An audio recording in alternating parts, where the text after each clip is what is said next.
about to turn it on.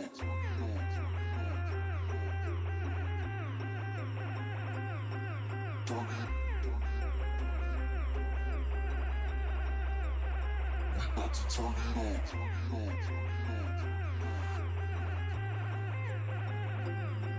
Turn it. We about to turn it on. Turn it on. Turn it on. Turn it on.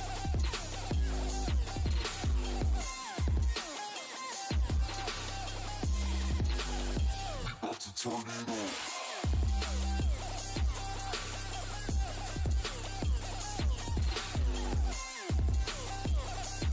Turn it on. Turn it on. Turn it on. About to turn it on. Go, go, go, go, go, go, go, go, go.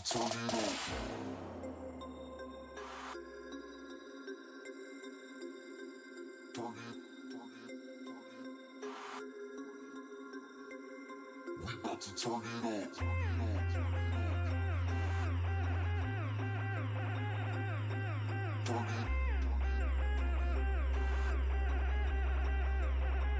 about to turn it on. Turn it on. Turn it. We about to turn it on. Turn it. We about to turn it on. Turn it. We about to turn it on.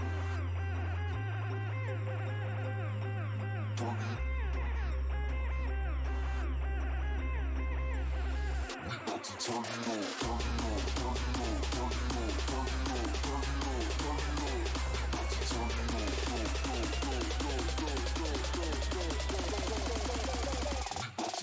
on.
What's going on, everybody? It's the Picky fucking Blinders here to tell you the D&D Sportcast is on the way. Hope you guys had yourselves a nice Picky fucking weekend out there. Alright, we're going to start right off. We're going to get right into the NBA playoffs. Yeah, it was 1-1 going into Game 3, as we had seen. Yeah. So, we're going to start off with Game 3. First game back in Boston.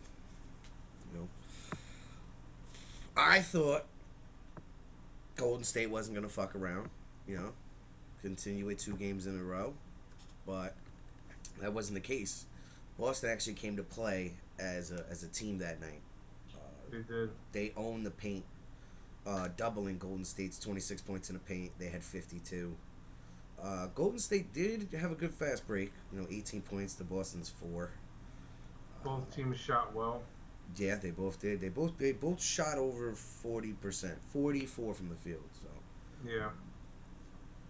Boston had 20 bench points to Golden State's 18. Boston had 12 turnovers to Golden State's 16. Boston had 19 points off the turnovers, and Golden State had 17. So, as you said, Boston shot 48.3 from the field and 37.1 from 3. It's pretty good. I mean, yeah. Just asking generally for them to shoot above 40% is not asking much, but to go 48 from the field, that means they were making majority of their buckets and at least 1 out of 3 of their threes. Um, And Golden, like you were saying, it shows more of a collective team effort. yeah, like you're collectively passing the ball and people are collectively making shots. It's not just all on one person. Uh, Yeah. Golden State shot 44.3 from the field, not bad. 42.4 from 3, not bad at all. So, Tatum, 26 points, 6 rebounds, 9 assists, 1 steal, 2 turnovers. Yeah. It's a solid fucking game. I'm happy with it. If I'm Ek, 9 assists. You spread the ball around. You had some rebounds, 26 points. Horford, 11 points, 8 rebounds, 6 assists, 1 steal, 1 block.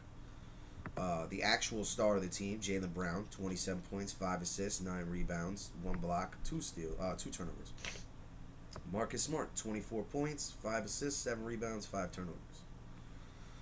Williams, 10 points, 5 rebounds, 1 steal, 1 turnover. Williams the third, who's been an X factor throughout the whole playoffs for Boston. 8 points, 10 rebounds, 3 steals, 4 blocks. That's just a monster game from him. Yeah. Controlling the paint, blocking the shots, making Golden State uncomfortable to drive clearly through the lane, and the kid's fast. He makes up on speed, and it's like he's baiting these guys. All right, I dare you. Go ahead. You think you got that step? I'm already in the air, motherfucker. I'm punching it. Right. So we'll move on to Golden State's performance that night. It's just, I don't know. I mean, Tatum is just so inconsistent. I mean, he had a good game in Game 3, but I mean, it's just. Well, you said you'd be happy with it if you were the coach, but I'm happy with it because they won. If we lost, it's like, all right, guys, the fuck's going on here? But yeah. Fortunate for them, the Golden State just all around team had a bad game. They only have 4 players with over 10 points. Wiggins, 18 points, 7 rebounds, 2 assists, 2 steals, 2 blocks, 3 turnovers. Thompson had a great game, 25 points, 3 rebounds, 3 assists, 1 steal, 1 block. Right. Curry, he got hurt, I think, in the 3rd quarter. He had an ankle tweakage. He put 31 points on the board, 2 assists, 4 rebounds, 2 steals, 3 turnovers. Poole, I don't know what's going on with him. Maybe it's a confidence thing, him being so young. 10 points. Tired too. You're too young. I mean, I don't want to hear that young, shit. I don't want to hear that shit. I mean, this is, I don't know, where he was at last year, but I mean, is this the first time where he's playing this deep into the postseason or into the season? Yeah, I would say so, yes. So, I mean, fatigue is always a factor. Yes.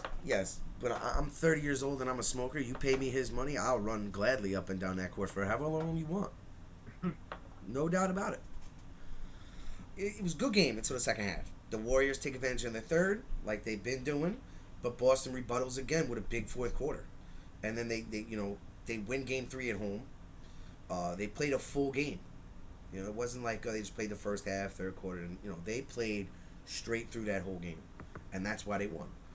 Granted, Yeah. if Golden State had another scorer like they have throughout the playoffs, that have scored 10 plus points, maybe a little different of a game.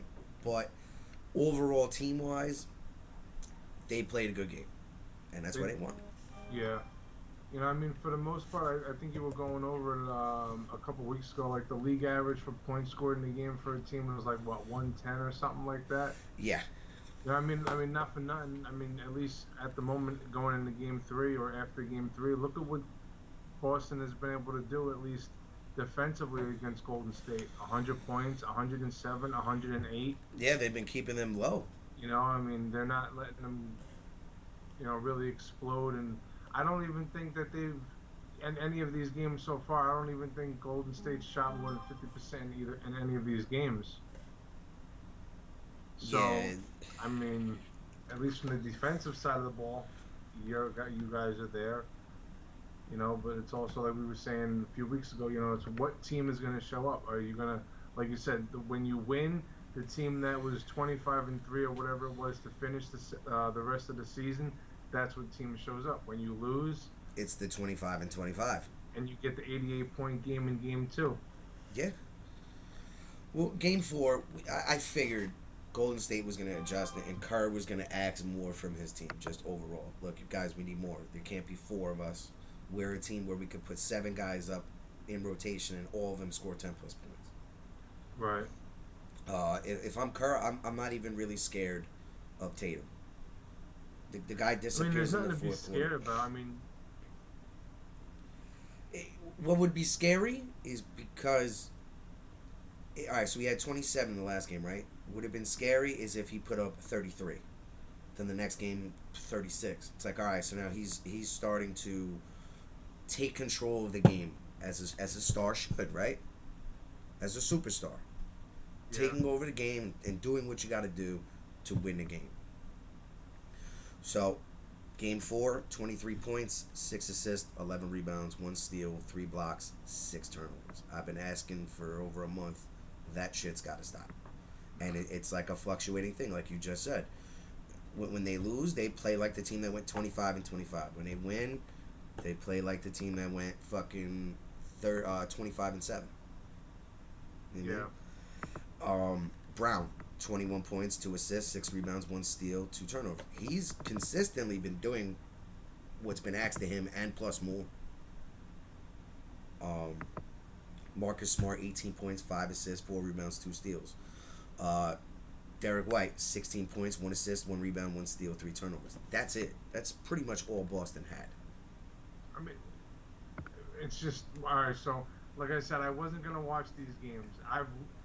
I kind of caught because I'll follow whatever I can follow on ESPN. I caught little bits and pieces, and I checked in to game 4 with 5 minutes left in the first half. Tatum had 14 points. 7 minutes left in the fourth quarter. He's only had 23. Like, bro, you're not a fucking superstar. Like, a superstar doesn't play like that. That's just insane.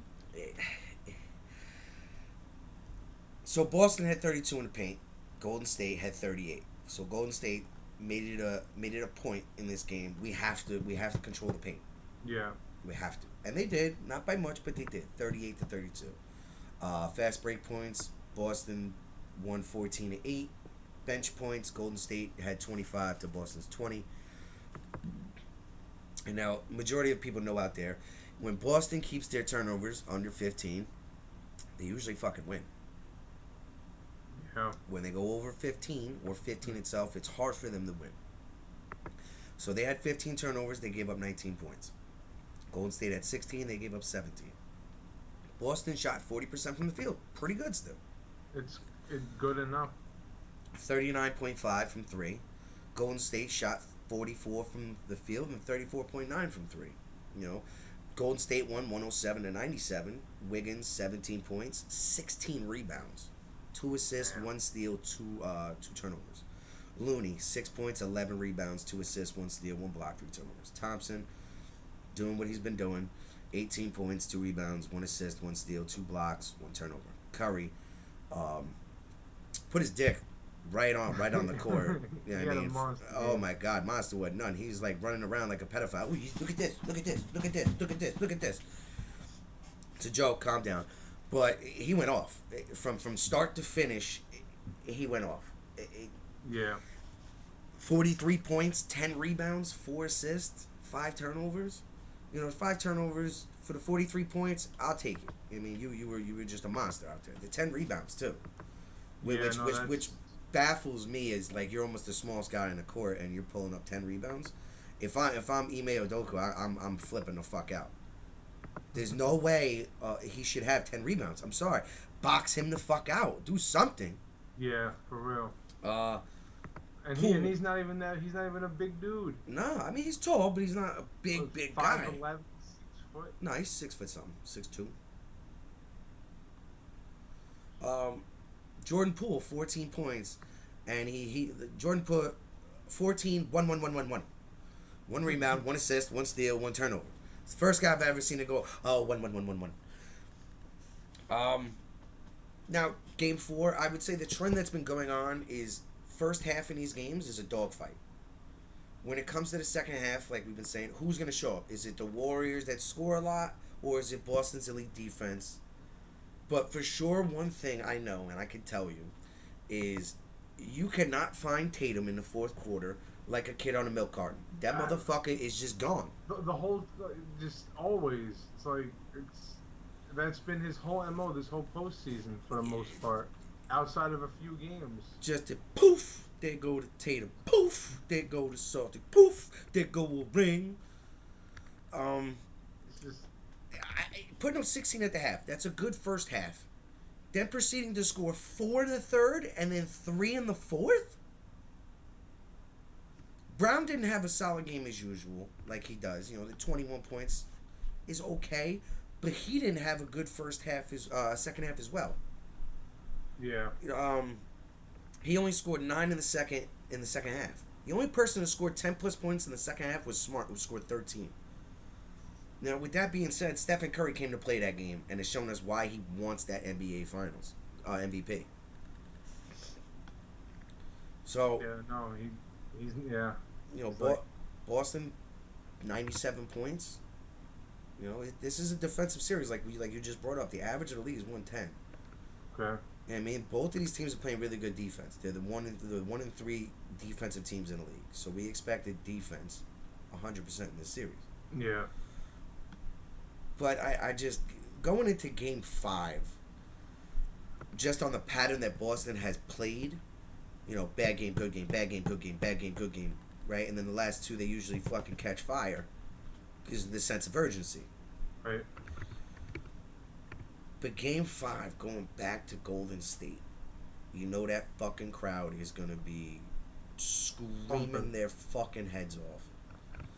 And Golden State played a good game. You know? He did. They owned the paint again, 50-36. They had 12 fast break points to Boston's 8. They had 31 bench points to Boston's 10. They had 6 turnovers to Boston's 18. Their 18 turnovers led to 22 points. 22 given up. points. And Golden State had 6, but only let up 9.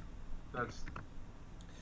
And like I said, I haven't been watching these games, but you know, stats tell a story. And I was listening to the fan the day after this game, and they're like, "Oh, Boston didn't show up in the fourth quarter, but they had an excellent third quarter. But nobody on that roster was there for the fourth quarter." From what they were saying. So I mean, So it ain't just us that are saying it. It's motherfuckers out there everywhere that are like, where'd he go? Where did he go, George? Where did he go? Well, he was right here a second ago. Where he go? I didn't even know. Tatum is like playing hide and go seek with a 7-year-old. Where is he? And the fuck do I know? I've been looking. I check everywhere. He not here. Put it this way. I think my daughter, I could find my daughter in TD Garden in the fourth quarter at 5 months old before I could find fucking Tatum in the fourth quarter anywhere in America playing in a fucking, in an arena. I already made him a new nickname. what? The first half killer. The first half homicide. Whatever the fuck you want to call it. Because the motherfucking poof. Now, 27 points, 10 rebounds, 4 assists, 4 turnovers. Everybody's going to be like, well, it's just 27 points and 10 rebounds. 10 rebounds, it's not bad. I'm happy with the rebounds. The points, I'm happy with. But if you scored 6, 12, 18, 24, like, 8, but you were consistent, then I can't be upset. Right. You It's score the way he does it. the way you're doing it is not helping anybody. Nobody. Horford, 9 points, 9 rebounds, 1 assist, 2 turnovers. Williams III, 10 points, 8 rebounds, 2 assists. Brown, 18 points, 9 rebounds, 4 assists, 1 steal, 5 turnovers. Bad game for Brown, turnover-wise and points-wise. Yeah. Marcus Smart, 20 points, 3 rebounds, 2 assists, 4 turnovers. Wiggins, 26 points, 13 rebounds, 2 assists, 1 steal, 1 block. No turnovers. Yeah, he had a good game for sure. Thompson, 21 points, 3 rebounds, 2 assists, 2 steals, 1 turnover. Curry, seems like because everything was gelling, there wasn't pressure on him to create, and he didn't have to. Yeah. So he had 16 points, 4 rebounds, 8 assists, 2 steals, 1 turnover. It's a solid game. Peyton the second, 15 points, 5 rebounds, 3 steals. Jordan Poole, 14 points, 1 turnover. So, like I already said, Tatum first half First half killer. Was in the building again. He stuck around in the third for a bit, but once again vanishes into thin air. Yeah. Brown seems like he's feeling the fatigue. You know, having an average game. Like I said, yes, Tatum had 27 points, but only scored 5 points in the fourth quarter. You know, Brown's had to put this team on his back multiple times this Multiple postseason. times. So if I'm Brown and I'm a Boston fan, the way I'm looking at it is, like you said, it's time maybe to trade Tatum. Because this guy is supposed to be the guy who's helping the star. Right. But now, all right, helping the superstar. Jaylen Brown's a star. The roles are reversed here. Yeah. I'm sorry. For the star to put you on his back and the superstar to go frolic in a fucking field while you have a game going on, it's uncalled for. And just in general, regardless whether he stays in Boston or he goes anywhere else, Jason Tatum is not a superstar. I don't care what anybody says. I've seen enough. I've seen not enough out of him in this postseason alone. So basically, you've seen enough of not enough. Exactly. And I'm someone that has just been getting back into basketball over the last month or so, and yeah, no, there's no way this guy's a superstar. So. I mean, 1 for 5 from the field in the fourth quarter. I mean, the Warriors seem to be back to their old playoff selves. We're getting solid contribution from their team. Yeah. Wiggins is exploding for the Warriors at the right time, putting him in the conversation for MVP Finals if the Warriors can close out the series tomorrow. Yeah, no. So I wanted to talk to you about that. Now, if Wiggins goes out there tomorrow and does another 26 and 13, and Curry has a 16, right, or 20, does Wiggins take the MVP from him? It's a strong possibility because without him, do they win those games? Yeah, and like they've had a better collective team effort, but I feel like if there's any two people on Golden State players right now for Golden State that have the best chance to get it, it's either him or Curry. And like you said, if he shows up tomorrow night and has a better game than Curry, is that going to overshadow the 40-point game that Curry had though? Yeah, but that's just one game. And then he had the 31-point game, right? So which they lost. So they lost the 31-point game. He put up a 43-point game, yes. But the last two games, I don't know. It's a finicky topic to like really talk about right now because the way it's looking is like, yes, Wiggins is younger. He's developed more in this system, and he's exploding at the right time, and he's becoming a solid player for them. Yeah. So if he goes out there tomorrow and has almost an identical or better game than he did in Game 5, I wouldn't be mad if he got it. You know what I mean? I do think Curry deserves it, but this is why I say he's finicky. He's like, all right, you had a 43-point game which was dominant, and then a 31 that you lost, and then the rest of it, like off of that, is your average pretty much. Yeah. Wiggins has been playing above of his mark. You know what I mean? So. Now, is this almost in a sense, are we now starting to see maybe a Curry decline? Even though it doesn't look like it in a sense, like with the way you say he's been playing a 30-point game, a 40-point game, but then everything else is like, kind of been lackluster, and granted he does have a good supporting cast around him. He's a wonderful supporting cast. He's a deep team. But at the same time, it's like, well, like we've spoken about and I've heard on the radio, this guy has maybe 3 or 4 years left. Is now when you're going into next season with now, are you gonna start to just slowly? Yeah. I'm now. It just popped in my head like, oh, all right, yeah, maybe. I mean, especially with free agency and Clay probably leaving, and we don't know what Draymond's gonna do. And I think both of them are gone. I'm sorry, I think both of them are gone. Now Green.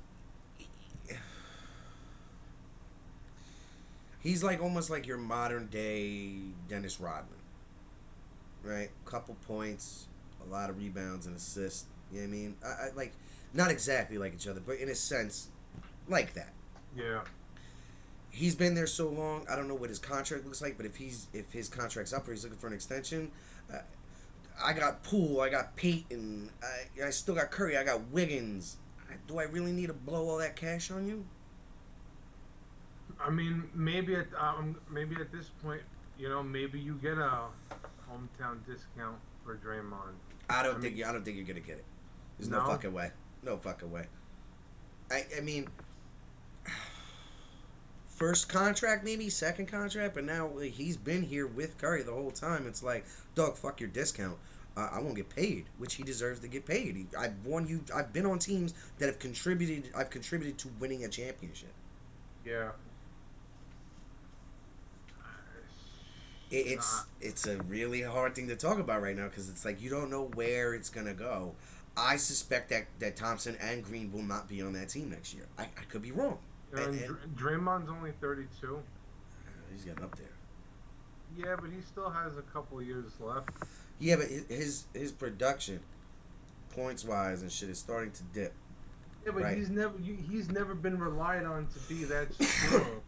No, but just if you look at his playoff performances through like his career in Golden State, he's putting up 12, maybe 14, and then 8 or 6, right? But big rebounds, big assists. Everything is started to generally just come down. Right. I mean, I think he's broken 10 points once this series, if that. I haven't seen him really explode with rebounds or assists. I mean, he's keeping it above the 7 mark on each side, averagely, I would say. Yeah. His defensive presence and his morale, yeah, it's worth something. But if this guy's gonna be asking for the house plus the garage, I'm sorry, you can go find your own shit somewhere else. Right. Okay. So he's still gonna have 1 or 2 years left on this deal. So he originally signed this the 4-year deal, 2020, 2021. So he was 30, 31. He's 32 now. So he's got 1 year left on his deal. He's gonna be making $27 million next year. He's not going anywhere. I really can't see them parting ways with him. I could see him. I could see them. I could see them trading him just to get that 27 mil off the cap.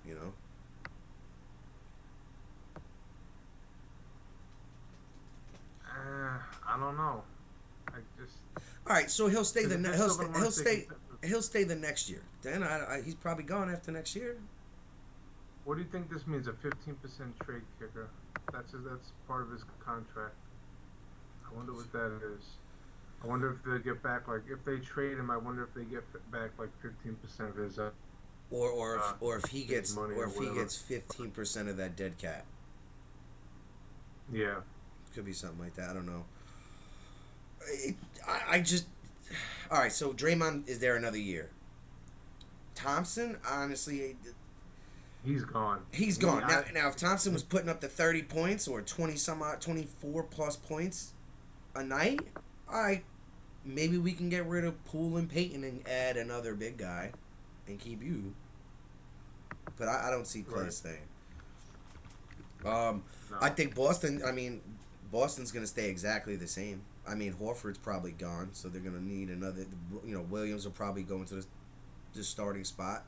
They'll probably look to get a little bit deeper. Yeah. But I see them staying exactly the same. Clay's the same age as Draymond too. So because they've all been together for what? So the last long time. Almost long decade time. already. I think a decade.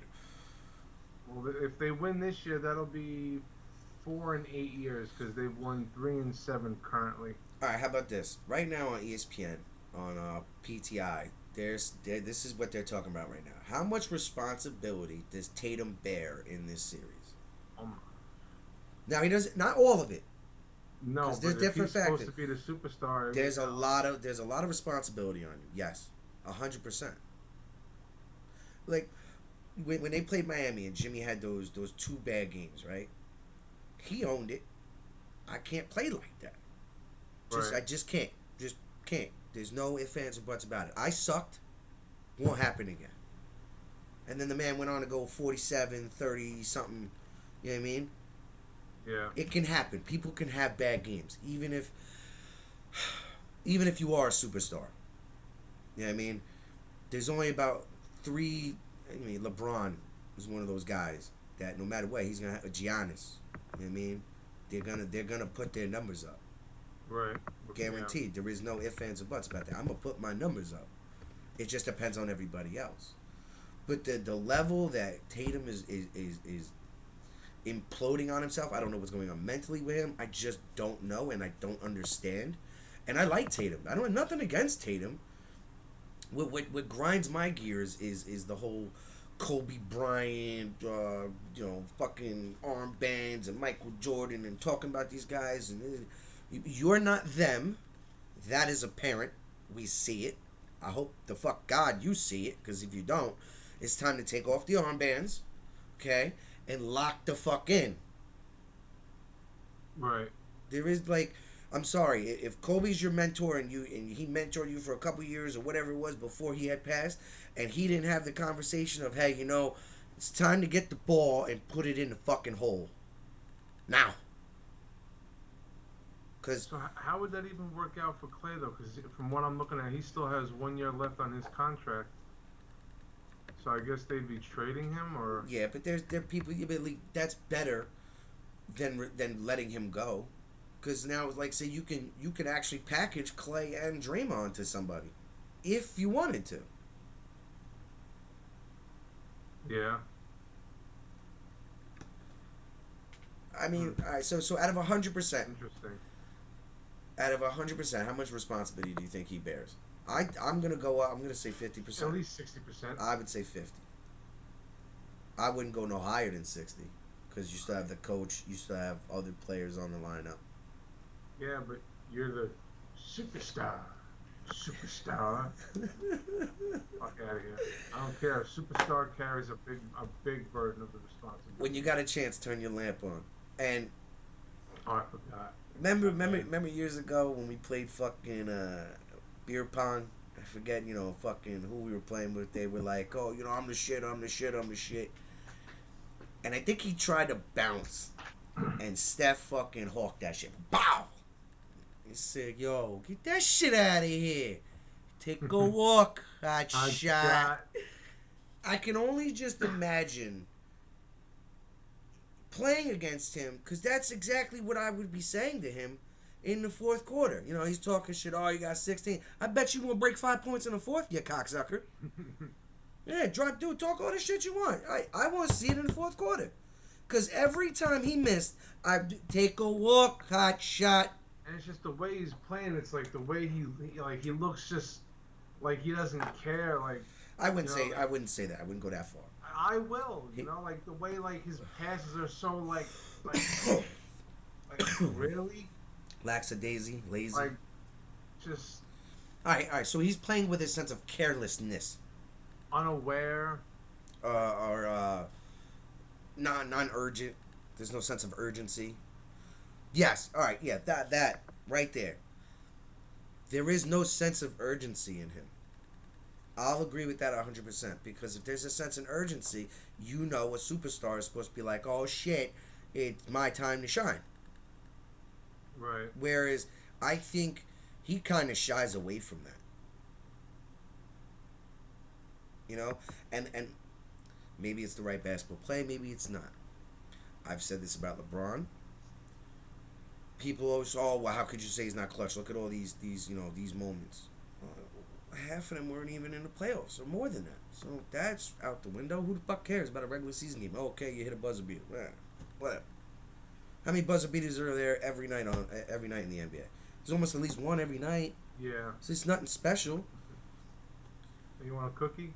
Yeah, exactly. Do that shit when it matters. If you can't do that shit when it matters, then I don't want to hear nothing out your mouth that, oh, I'm one of the best in the league. Yeah, you are. But when it's crunch time, you ain't nowhere to be found. Yeah. I'm sorry, Kobe, MJ, LeBron to a degree, Dirk, all the greats. When it's crunch time, they perform. That's when legends and the best perform. Yep. I'm not taking anything away from him. He's a good player. He's a special build of a player in basketball. Lengthy, can control the ball, can play in and out, right? Good defender. Knows how to pass the ball to a degree. Can rebound when he wants. He's an all-around tool player. Is he a superstar? No, I'm taking that back from him. You are just a star. A regular star. That's it. I don't know. I'm starting to not even feel comfortable to call him a star. Because, like, if all right, he's a star on Boston. It's like Middleton's more of a star than Tatum. 100%. I don't know. We may have to open that up for debate. I'm just saying, like, just from what I've seen this offseason, it's like, wait, this guy is supposed to be a superstar? Really? You're out of your mind. Well, all right. First off, we said it weeks ago. We'll say it again. Superstars do not score 10 points in a pivotal game. Yep. Like, that's just unheard of. Unheard of. If you had taken Michael Jordan captive for 2 years, right? 2 years ago, from 2020 to 2022, right now, right? Okay. And you said Jason Tatum scored 10 points in the Eastern Conference Finals game, and they lost. Is he one of the best in the league? Michael Jordan would be like, "What's his name?" I didn't hear that. You said 10 points, and I didn't even. My mind went somewhere else. I stopped listening. Yeah, you know what I mean. Or if you ask, like, it baffles my mind, and a lot of the previous stars, whatever. Maybe it's the narrative that the networks make them push, but what do they always say in sports, or just in life? You have to be held accountable. Yes. Right? So, if the media is going to call him a superstar, then where's the accountability? Where's the results? It's like what a lot of these kids that come out of college and stuff like that. It's like, you know, they put so much hype on these kids, and then it's like, oh, it's funny. His jersey number is 0. You ain't worth shit, bitch. Get the fuck out of here, man. No, he ain't no Agent Zero. He ain't no Gilbert Arenas. Gilbert Arenas was special when he came into the league for a good chunk of time. Yeah. You know what I mean? Well, I think he had put Washington, the Wizards, on his back for a while. For a couple of years, yeah. You know what I mean? And then he got caught with the whole gun shit. Yep. I honestly, a suspension. I don't know how long. Definitely not a season, but a good chunk of a suspension, and then added rules. Maybe because there may not have been a rule. Because you just don't think, why would one of our players bring a gun into the fucking establishment? Right. So you have to make a rule as a team. Look, guys, I don't even care if you have a license for him or you don't. You can't bring him in the building. Okay? But I think the gun was registered to him. He had all the paperwork for it and everything. Now, to bring it on the court, you're wilding, my mans. You're fucking wilding. You know, in the locker room, hey, yo, check my new piece I just bought, da-da-da-da-da. You know, you may be a gun collector. I don't know. Right? Right. But to be in the huddle pregame, like, yeah, what the fuck are you doing? See, it's like, I was just looking real quick, and I think this is where a lot of the hype comes from for Tatum. In the postseason in 2020, the bubble, and then last year, he averaged 25 and then 30 points a game. What's he averaging now? I don't know, but you got to figure in 2021 he only played in 5 games and started 5 games in the playoffs. All right. Well, he probably was coming back from injury. So 61 career total playoff games, he's only averaging 23 points a game. Yeah, but what's his average this playoffs? That's what I want to know. This playoffs. Let's see. Because I think the numbers are gonna lie to us a little bit.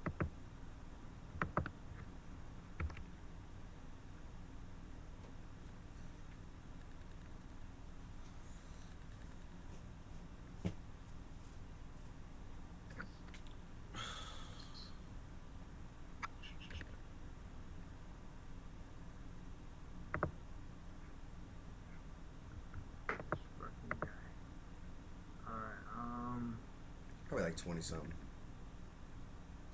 But even if that's the case, I was sitting here just thinking about it in my head. Yeah, you can average the 25 points, but is the 25 points meaningful? There's no meaning to his 25 points. Yeah, because regardless, with or without the 25 points, they can still win and they can still lose. Exactly. So it's like a meaningless. You did it again? You just hit your funny bone again? No, I was scratching my elbow. I thought you hit it again. Like, motherfucker. I'm like, yo, you're just like on the money with that every week. Yeah, so it's like, all right, you go out there in the first half and you score 17, right? And it's like you're winning by 5 or something like that. Second half rolls around and you're putting up a 4 and a 3 in the next quarters. And then you lose by 10. All right, so you put up fucking 23 points. But the 23 points, that's a lie. Like, those 23 points tell a lie. 16 of them were good points. The next 7 didn't mean shit. It's like, so if this is correct for this postseason, he has 33 times where he scored between 20 and 29 points, and his points per game.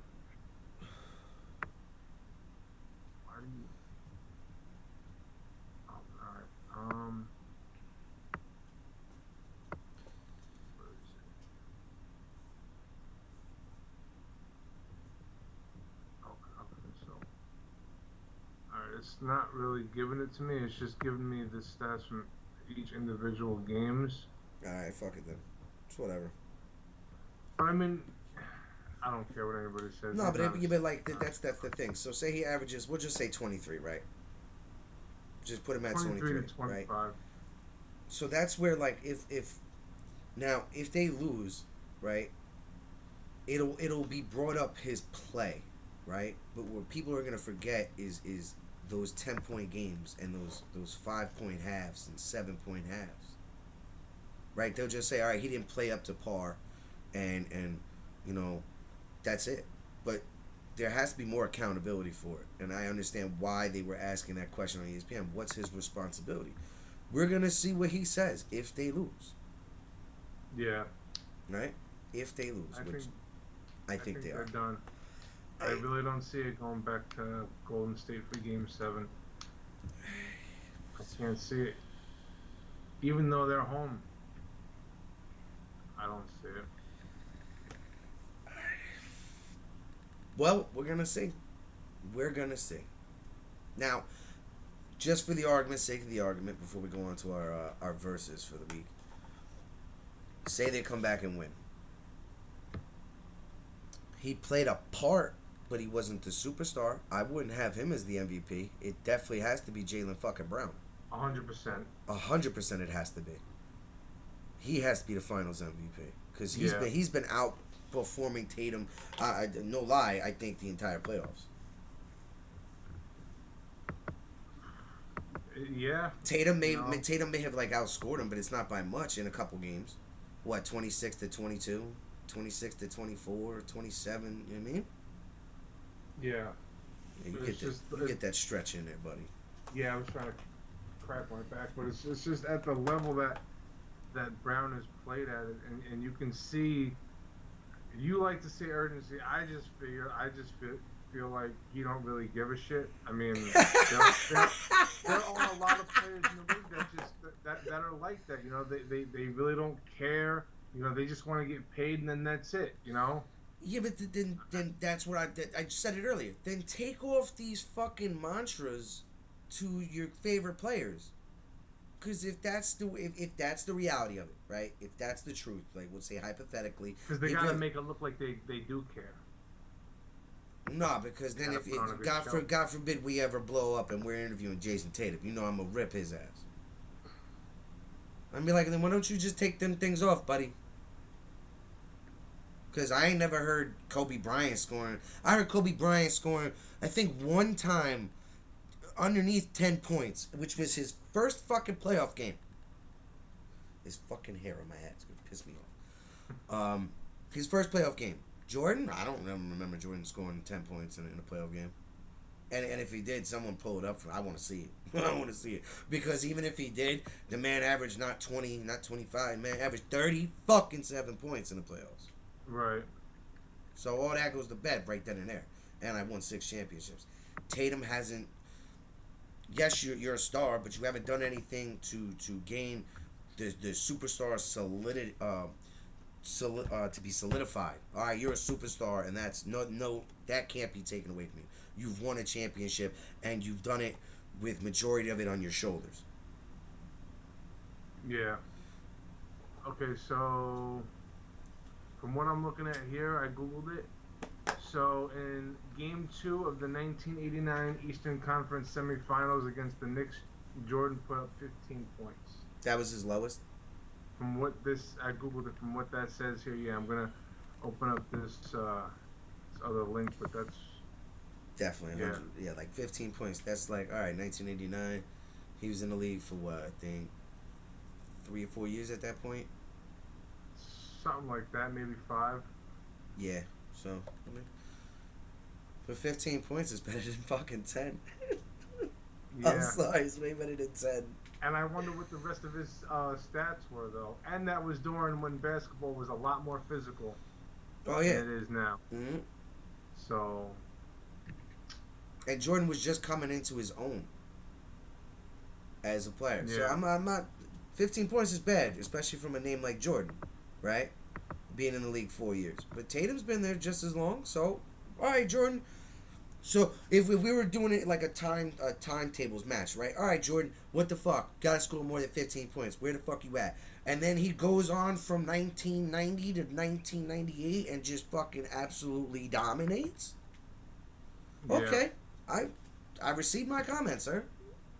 My apologies, but until Jason Tatum shows me next year or the years following that he can mature and become better as the years go on and actually make his 23, 25 points meaningful Yeah. into winning a champion, I will take my comments back. Until then, I won't. You're just a star now. You're lucky at that, because I know how you feel. You know, if he was on fucking, who's one of the worst teams in the league this year? I don't know, probably the Hornets. No, they were all right. They went to the play-in.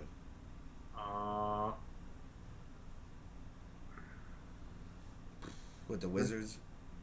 Something like that. All right, yeah. You put Tatum on the Wizards. Or the Pistons. Yeah, all right, the Pistons. They probably first rounding out. Yeah. So, I mean, he would be the star. He'd be the face of That Detroit. team. But it ain't going to be nothing special. No. And Boston's definitely not going to win nothing with Tatum, I'll tell you that. You're either going to have to literally add a true superstar around him. No, or they gotta get a center who's going to consistently put up 15 and 10. Draymond. He ain't putting up 15 points and 10 rebounds. No? I'm talking about DeAndre Ayton. Yeah, but I don't see that happening. I don't either, but what if it does? That's the only person. Like, if they get that center, right, and then you still have like you trade Robert Williams to them, but you still have maybe Tice or whatever. There's ways they could work with it. You know what I mean? There's ways that they could work their lineup because they're deep as well. But I think they do lack a true point guard as well. You know what I mean? So where, like, if they had just an IE example, if they had a Chris Paul who can run the offense the way it's supposed to be truly run through a point guard, where now the pressure comes off of Tatum to be bringing the ball up, or then trying to work with somebody who's not a true point guard that the defense doesn't respect to run it. So now it's harder. So granted, if they did get a Chris Paul or a true point guard that can play the minutes that Tatum and Brown and Smart play, then maybe my opinion will change. Yeah. All right. So that he's got that for him. I'll give him that in the defense. You know, no And point he's guard. still young. He's only 24, 25 years old. That's so right. there's That's what I'm saying. There's still a window for him to change my mind. But Yeah. until then, that's how I feel. I mean, Right. all right. So let's move on to the verses of the week, and it is. I'm not really that excited about it, but this is the best we could do for basketball right now. Yeah, I mean, when we first said it, it sounded pretty good. it did. Steve Nash versus Chris Paul. If you had to pick a point guard between them, who would you pick? Now, I'll be defending Steve Nash. Danny's got Chris Paul.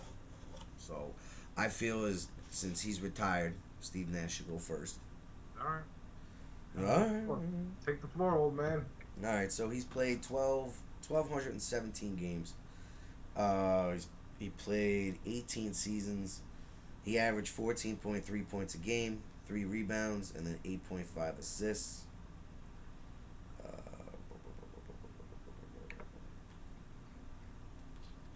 His field goal percentage was 49% from the field. His 3-point percentage was 43. His free throw percentage was 90%. Let's see, 0.5.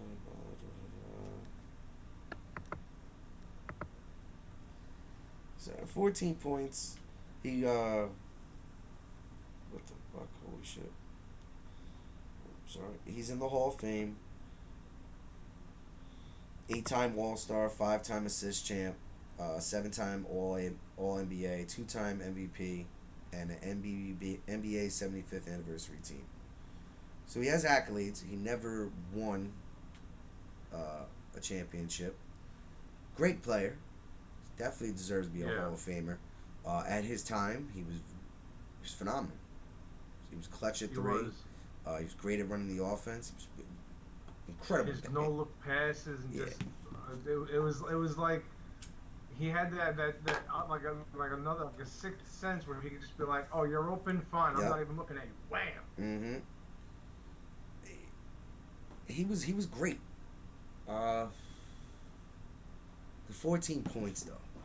Now I understand we're in a time where your point guard could do whatever. You know what I mean? The point guard position has kind of changed. The guards have changed. They've become bigger, stronger, and faster. And they're able to do more. Not saying that Steve couldn't. Steve could drive the lane. You know what I mean? But he was more of a shooter and running the offense the way it was supposed to be run. The D'Antoni offense, which was pedal to the metal. Right. You know, shove it down their throat, get the ball there, score. I wish he would have won one. I was excited when he went to L.A. I thought he would have won one with L.A. or they would have tried to give him one. I thought that was a horrible move. I'm like, yo, this guy is fucking like 40 years old already, and I'm like, yo, like why? Well, you know that was just a. You're reaching there. You're just getting. And then that was Dwight Howard's first stint with LA, which at first, initially, I thought that was a great move when that initially happened, but. So now in the playoffs, his points go up to 17 points a game. His assists stay at 8.8. His rebounds go up to 3.5. So he does play a little bit better in the postseason. All right, Denny, what you got for Mr. Chris Paul, CP Tree? So Chris Paul, for his career, he's still playing. He's averaging 18 points a game, 4.5 rebounds, 9.5 assists. His field goal percentage is 47%. His 3-point percentage, his free throw percentage is 87%. He's a 6-time steals champ. That's what that is, right? Yeah. A 4-time All-Star, right? Let me just double check that. 11-time NBA, 11-time All-NBA team. He's a Rookie of the Year, All-Rookie team. 9-time All-Defensive team. All-Star Game MVP. He's on the 75th anniversary NBA team. You know, this. For as good as he is, it's like, how is it that his career points per game is really only 18? Well, yeah, but they're true point guards, Danny. They're true point guards. They're not really. Point guards are not designed to have fucking 20 plus points, dude. They're just not. you got to think about it. The point guard in its true essence of the NBA is supposed to be your quarterback. It's supposed to be like your Rajon Rondo, right? All right. 12, 15 points. You know, fucking 8+ assists, 3+ rebounds, maybe a steal or two, and that's it. So I said Russ kind of like blew that shit up. You know what I mean? Oh, I'm a point guard, but I average a triple double. Anyway, you're out your fucking mind, sir. Yeah. So, I mean, for that's pretty- argument's sake here, which I think there really is no argument. Chris is just the better point guard. Let's be honest, he really is. The points, Yeah. the rebounds. You know, now granted, they both never won a championship. Yeah. You know, but Chris has like slightly better accolades, I would say. I mean, he's already on the 75th team, and you know once he retires, he's an automatic Hall of Famer. Yeah. You know what I mean? Is Steve Nash a Hall of Famer? Yeah. Mm-hmm. Right. Yeah. Yes, they played slightly at different times. Like Nash played from '96 to 2014. Yeah. So that's a 10-year gap from when Paul came into the league in 05. So 05, okay. So no, that was 96. Yeah, 9 years. Yeah, so slightly different time as well. I mean, you gotta think this is the time where Jason Kidd was a point guard too. You know what I mean? Where these guys were point guards, but they were scoring, but they weren't scoring, you know, the 20+ points. Yeah. And he's a five-time All-NBA second team, 4-time All-NBA first team. Yeah, it's hard to deny it, man. We talked about it before. It's hard to deny. Now you can't deny that Steve Nash wasn't good, or you know what I mean. Steve Nash was great. Obviously, he was great if he's a fucking Hall of Famer. Can't, Right. You know what I mean? That's right there, right in your face. I just think if we're talking, you know, how our versus goes, you got to choose for your starting point guard, Steve Nash, Chris Paul. I mean, and then if you look at his in all the years that he was in the playoffs, he did his fucking thing. You know, I mean, I'm just gonna rattle off because he wasn't in the playoffs every single year, but you know, points per game: 24, 16, 22, 17, 22, 19, 22, 23, 25, 21, 17, 21, 19, 17. And so he's averaging 20 points a game for his career in a playoff game. Yeah, so he 8 assists, he 5 literally. rebounds. So his production in points goes up in the playoffs. You know what I mean, slightly with points wise. So it's He definitely shows up. He's definitely not the reason why a team loses usually. well, this year is that That's that why year. I say Usually. All right, so I think that settles that. We'll have the poll on Anchor if you're listening on Anchor later, so you can vote on it. I'll try to see if I can create a poll on the D&D page. You guys can vote on that as well. Like I said, I wasn't that excited for this week's one. Next week's and the weeks coming, they'll be a lot better. For basketball especially. We have some written down, but we just figured we'd just stick to what we had. So. Yeah. All right, Daniel. All right. It's time. The NFL draft grades, and we are doing the NFC West. All right. Want me to start it off? Yeah, sure, Bucket. Do it. Alright. Do it. So the Arizona Cardinals, their first pick in round 2, pick 23, they took tight end Trey McBride out of Colorado State. He's projected to be a plus starter. Hey, what about Zach Ertz? Granted, he came out of Colorado State, you know, and who are they really playing as far as top tier colleges go?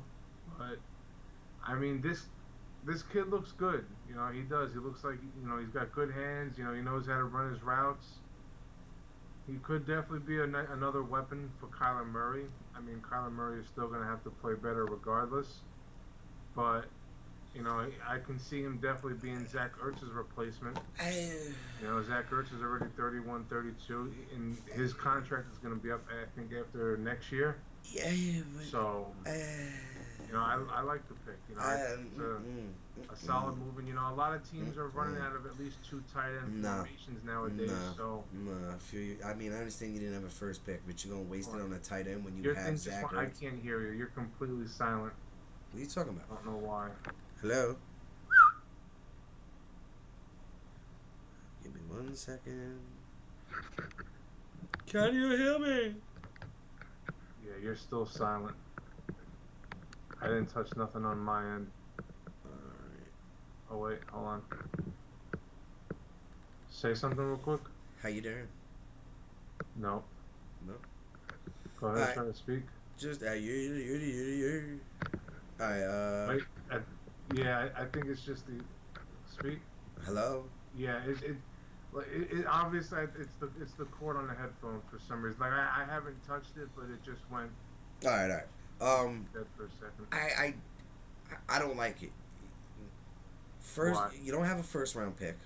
I get it, but your second round pick, you take a tight end when you got a quarterback asking for $250 million.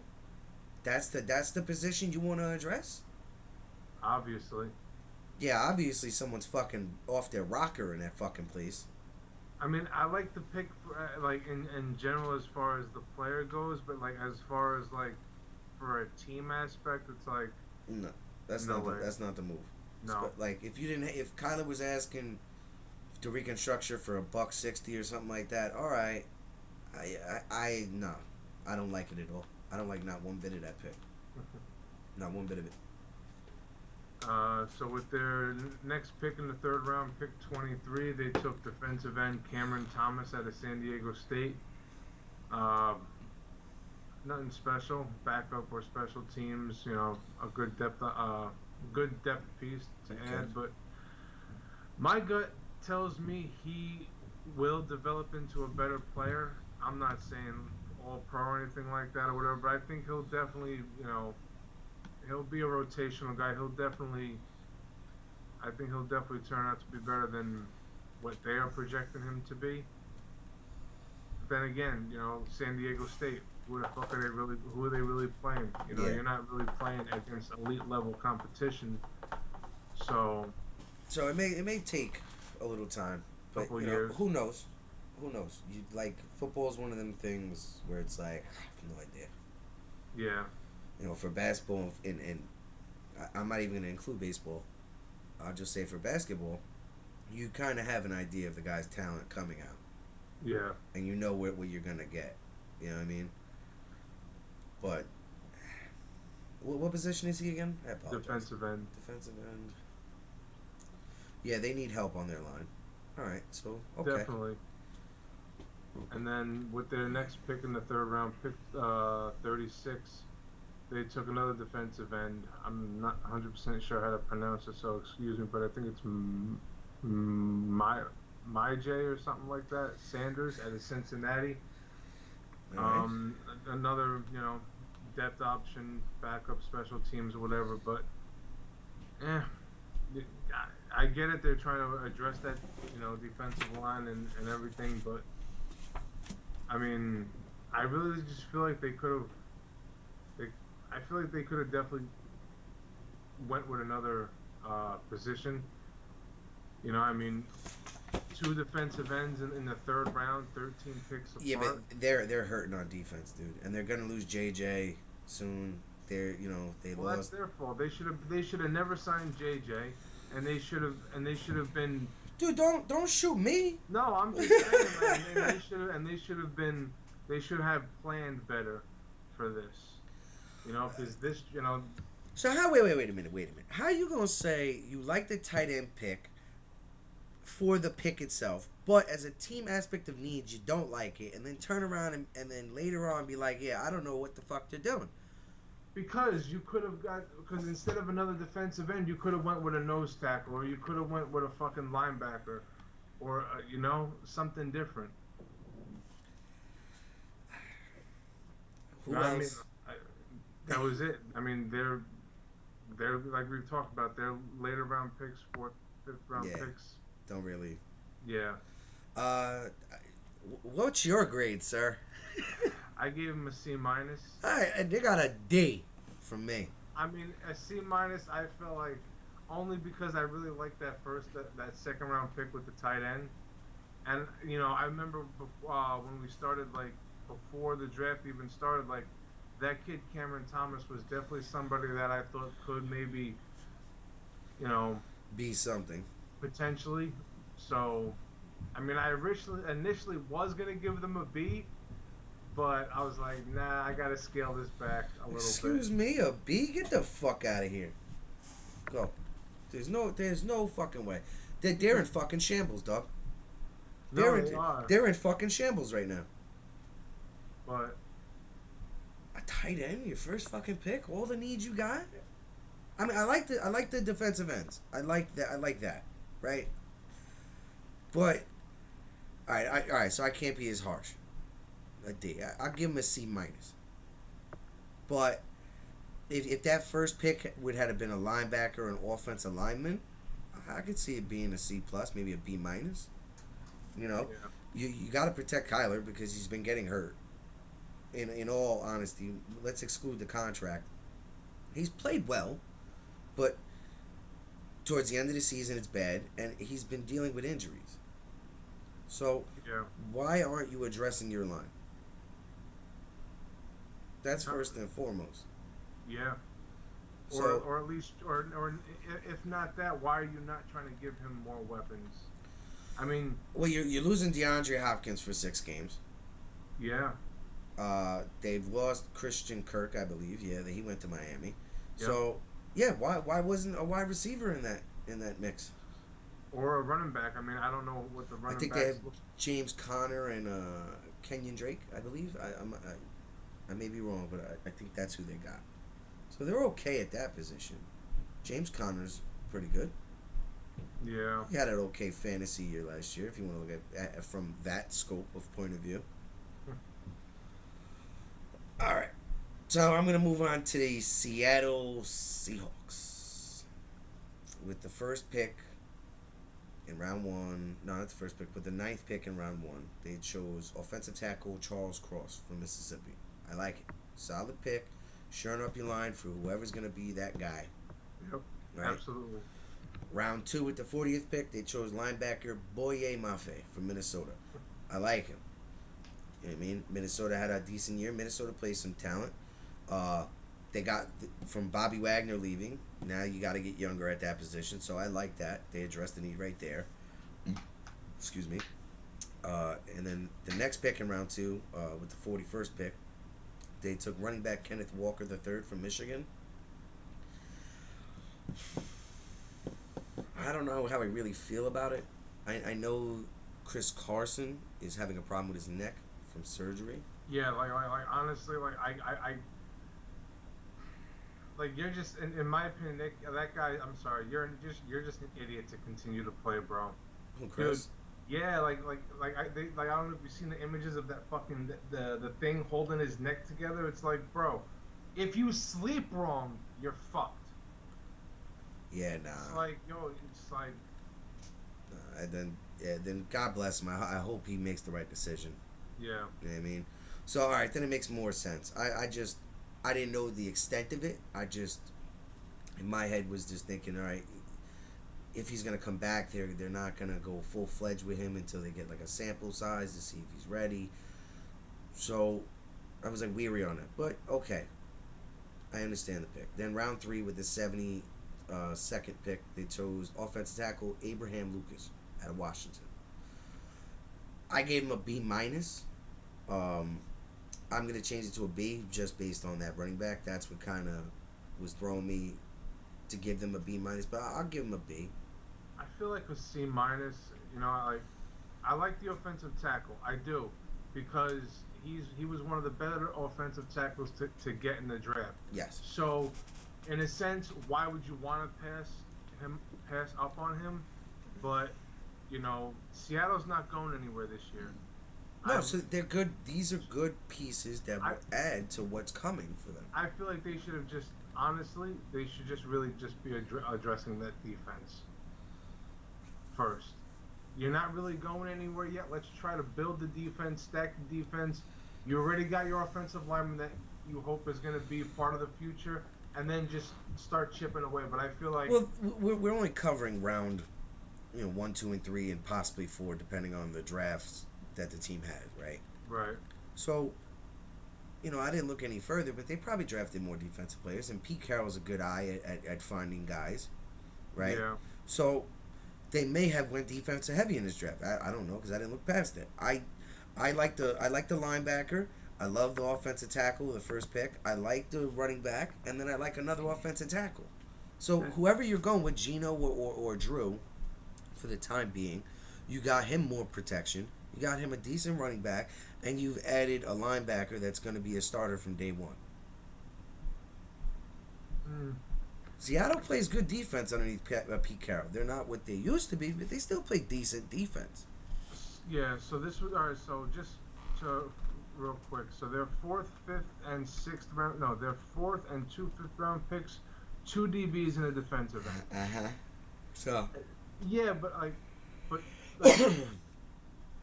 2 DBs, why not spread the love? Why not a DB? Why not a linebacker? But that's Pete's system, though. Pete likes those gems at DB. He likes tall, lengthy guys. Richard Sherman, Cam Chancellor. I mean, Yeah. Earl Thomas was just a very good safety even for his size, so that's why he fit in. It's funny. This defensive back's name is Kobe Bryant, but Kobe is just spelled differently. Oh, that's funny. All right, so who's next, Danny? The LA Rams, your defending Super Bowl champion. Yeah, what they had the draft with? A notebook and 1 pick? They had a 3rd round, a 4th. I mean, they had. So I got their 3rd, their 4th, and their 5th rounders right here. So with their first pick in the 3rd round, pick 40, they took offensive lineman Logan Bruss out of Wisconsin. They project him to be an average starter. I think it's a good pick.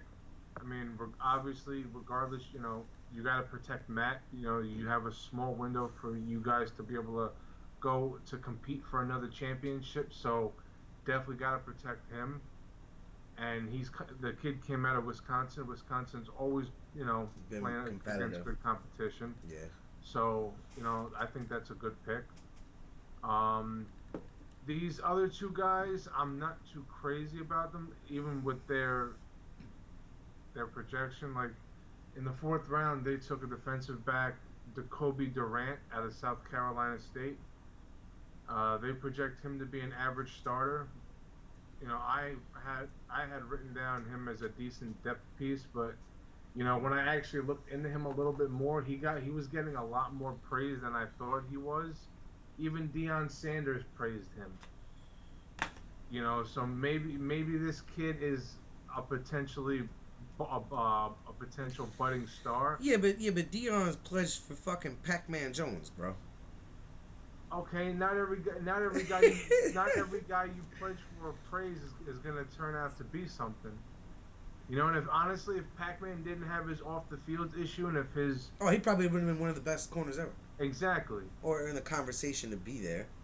So, I mean, but when the Dallas Cowboys assign you a bodyguard so you don't get in trouble, and then you beat up the bodyguard who's bigger than you, I think it's time to cut ties. Yeah. So you're one of your hated or love it's from last week. I liked it, but I hated it at the same time. But after I seen more information on this kid and I looked at his film, it's like, well, do they now really maybe trade Ramsey after next year? Just to save some cap and shit? And they potentially have, well, I'm not saying he's going to be a Jalen Ramsey, but I'm saying like... A solid guy. Yeah, and then maybe draft somebody next year. Yeah. Yeah. So, I see that as a possibility. So maybe that's Sean McVay doing his work, but... Right. I mean, they retained pretty much their whole lineup. So this draft is pretty much just trying to get guys who will become starters next year and the year following. That too, but also depth moves, pieces. I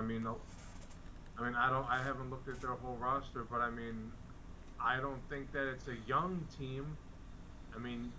It's got to be kind of over the hill, in a sense. Your quarterback is No. I wouldn't say over there. I wouldn't go that far. They're at the they're at the peak. It's like at the end of the Grinch movie when he's trying to fucking hold on to the sled before the fucking thing goes all the way down.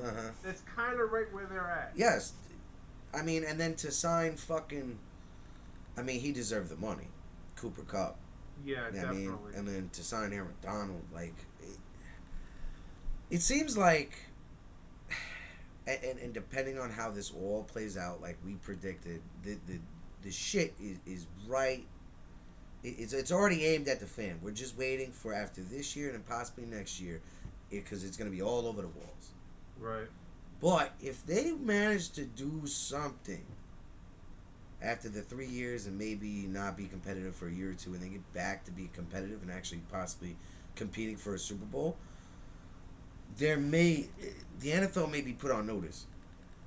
This is how you get around cap. And do the things you can to stay competitive and win championships. Yeah. So with their 5th round pick, they took running back Kyron Williams out of Notre Dame.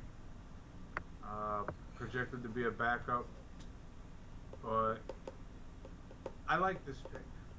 I think he could potentially be a diamond in the rough. This kid, he's fast. He has that next level speed where he can break away from the defense. Granted it's college, but it seems like he has good vision. He's not that one cut like AP or anything like that. But he can.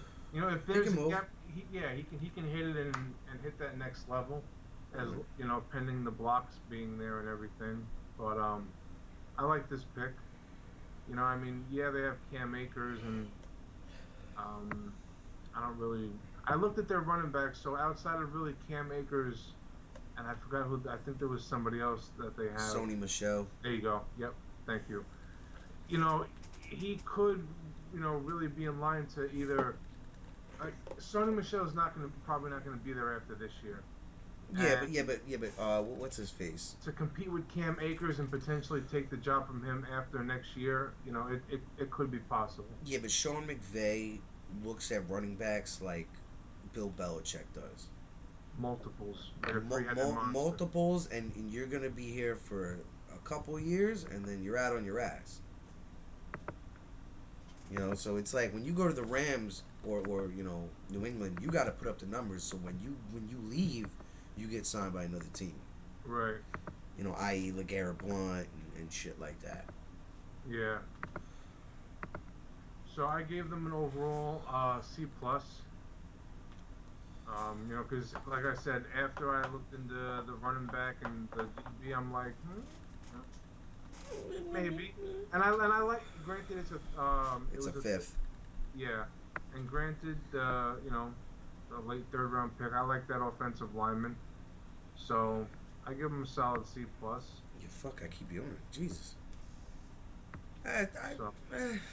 I'm not mad at it. I would just go with a solid C. Because they still addressed what they needed team wise. Everything that's going on with them, with the signings, the trades, and such. Right. So I'm just gonna go with a solid C myself. You know what I mean? I like we just mentioned before. I want to see how these next 3 to 4 years play out for them. Yeah. Right? And if they can get another championship within the 2 years, and then the other 2 years they kind of are circling back to being good. Like I said, they may be putting the NFL on notice on how to do this. How to draft, how to develop, how to sign do things and the extending. right way to keep yourself sustained. Yeah. So for the 49ers, they didn't have a 1st round pick, but their first pick in the 2nd round, number 61, they took defensive lineman Drake Jackson at a USC. He's most likely going to be a day one starter. He played very solid in USC. Yeah. So even if he's not a day one starter, he'll be in that rotation. Now, San Francisco problem last year was they were all hurt, and they started gradually coming back throughout the season. So I like the pick. In the third round with the 93rd pick, they took a running back, Tyrion Davis out of LSU. It's a pretty good back. For them, the system that they run, I don't think running back is a really high priority for them, but they want a playmaker like a Mostert that they had years before. And who was their running back last year?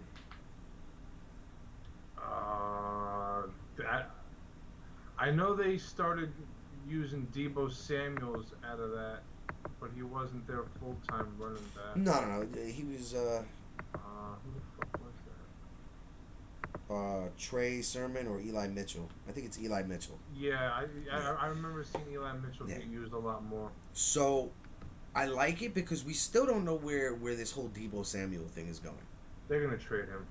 We don't know. So I feel like they will. until then, I do like the pick.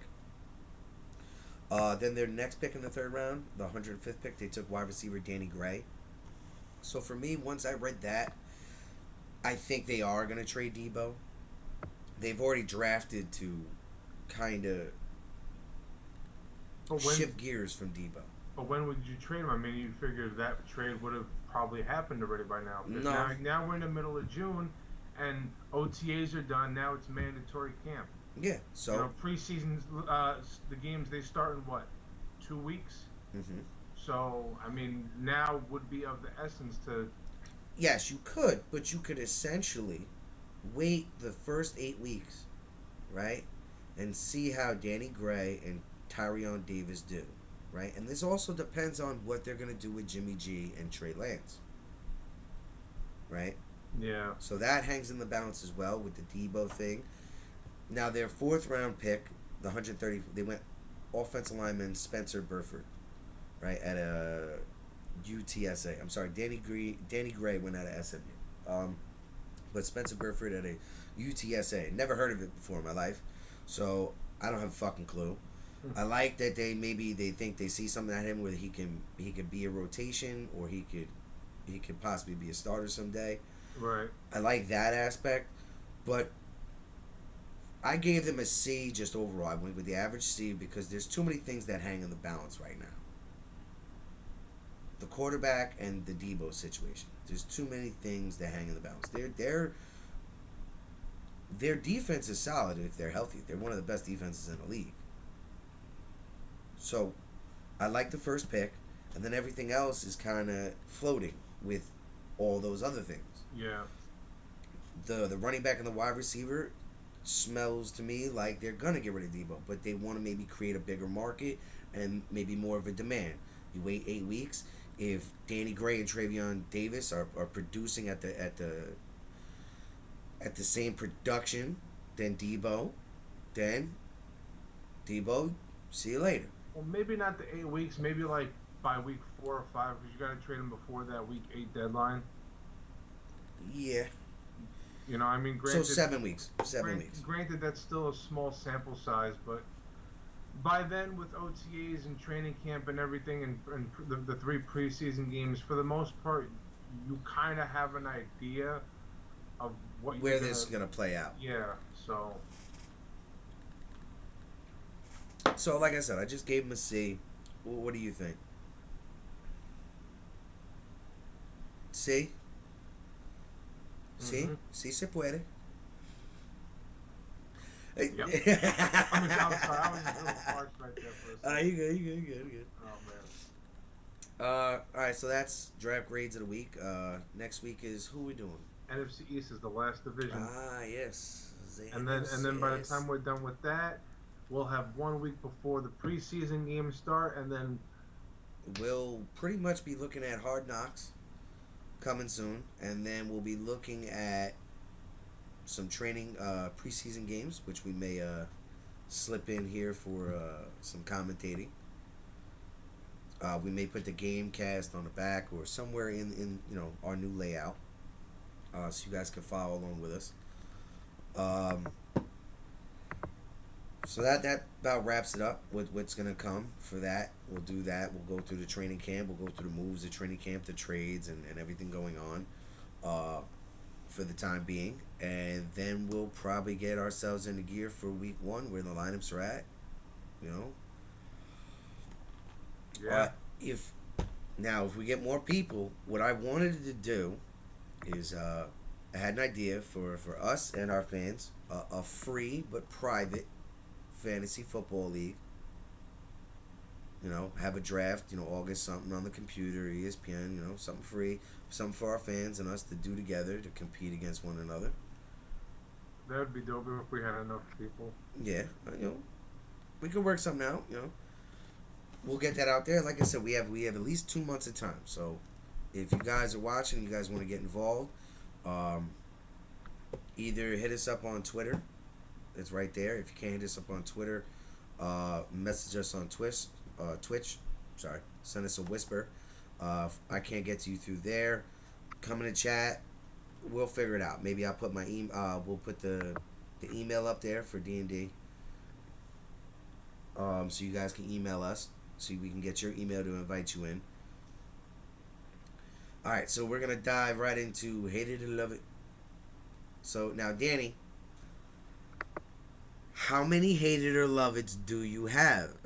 I had the 2, but I came up with 3 more in the whole process of this show. All right. Shouts out to Danny. I did my homework. All right, so I'll lead off this one. All right. Hate it or love it, Danny. Russell Wilson plays for the Texas Rangers after football. I hate it. Why? Not because I don't want to see him play baseball or anything like that, but how old is this guy already? He's what, 32 already? 31? 31. So, and honestly, I mean, I'm not saying. Look. I'm just saying, play for the Rangers, right? So because every offseason they bring him in to work out. But at some point, that's gonna stop. I wouldn't say every offseason. I've seen him there for quite a few years. Just going through their training camp when the season's over. You know what I mean? He's 33 years old. All right. Fucking. All right. No, Put your fucking gun down. I'm just I saying, understand. You gotta figure, after this year, Russ is going to be going on 34, and regardless of how this season goes, he's going to get a contract extension. He'll probably even get the extension before next season even kicks in. Yeah, but he was a pitcher, Danny. Yes, but and he plays shortstop, so he could be used as a utility player and as a cash grab. And depending on how he does, he could be a reliever. He could be a closer. Yeah, but when he signs this new contract extension, it's going to be at least 4 years, maybe 5.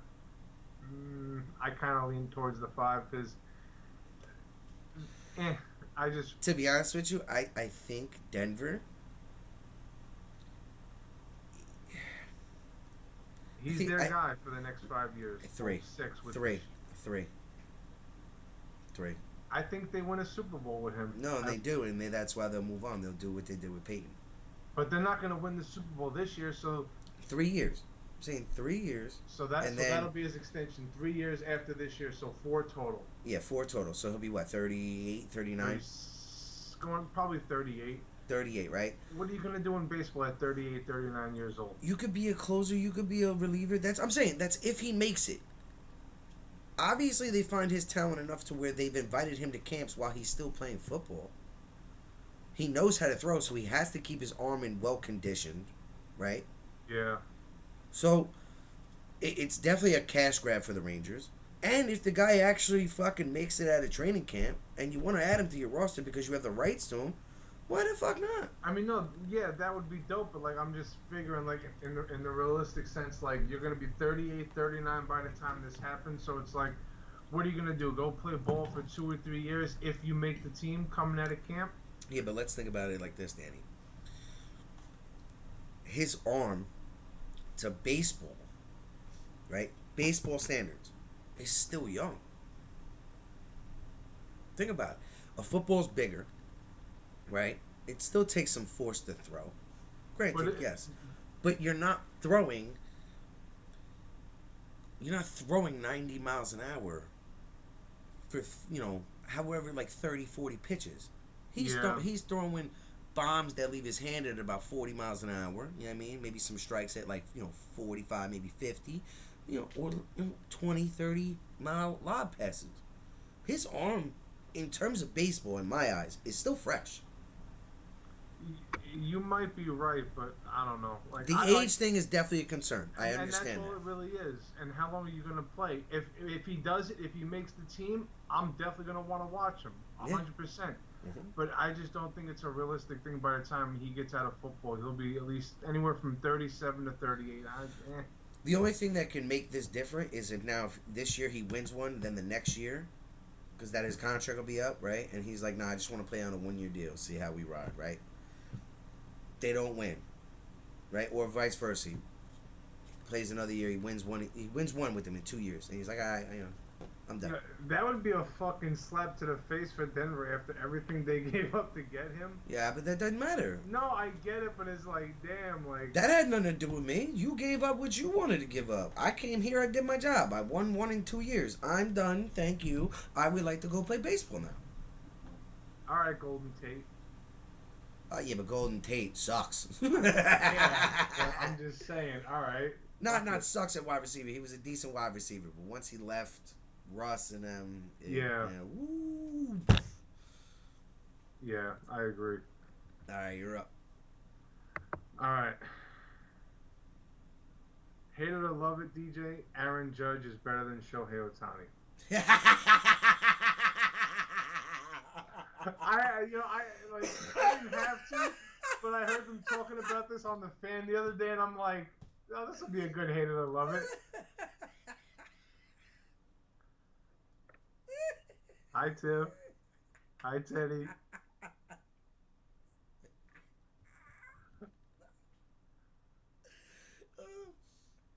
No, I fucking hate it. That's fucking retarded. There's no fucking way.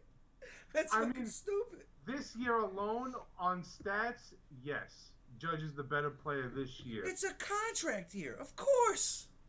But as an overall player and for what Ohtani brings to the team as a hitter and as a pitcher, no way. Doug, let's just take the pitching away. Just take it away. Judge has been in the league longer. Okay? That's number 1. So he has an advantage there. Number 2. His track record's better. Yeah, his track record's better. Right? Ohtani last year put up, 40-some odd home runs? That was the best year he's put up. Okay. He's when he came into the league, he needed Tommy John surgery. Okay. These are things we're going to acknowledge, but I'm saying minus the pitching. He steals better. Yeah. He can play multiple outfield positions. I would say primarily left or right. I wouldn't really want to put him in center. His speed in center? Are you out of your mind? Yeah, he's fast, but he's not like the fastest guy. He's definitely not going to be no Jim Edmonds in center field. I'll tell you that. Jim Edmonds was fucking slow as shit, but he always got to anything hitting any direction, and that wouldn't be him. Left or right, absolutely. Right, DH, yes. Yeah, so he could DH his ass off. I think Ohtani is the better hitter. He hits more triples. He steals more bases. He can match his home runs. Right there. So we're kind of even. I've been here for a short amount of time than you. That's just minus pitching. Now we add the pitching in. Oh, no. Take a walk. Take a walk, hot shot. Sorry. Judge is having an incredible year.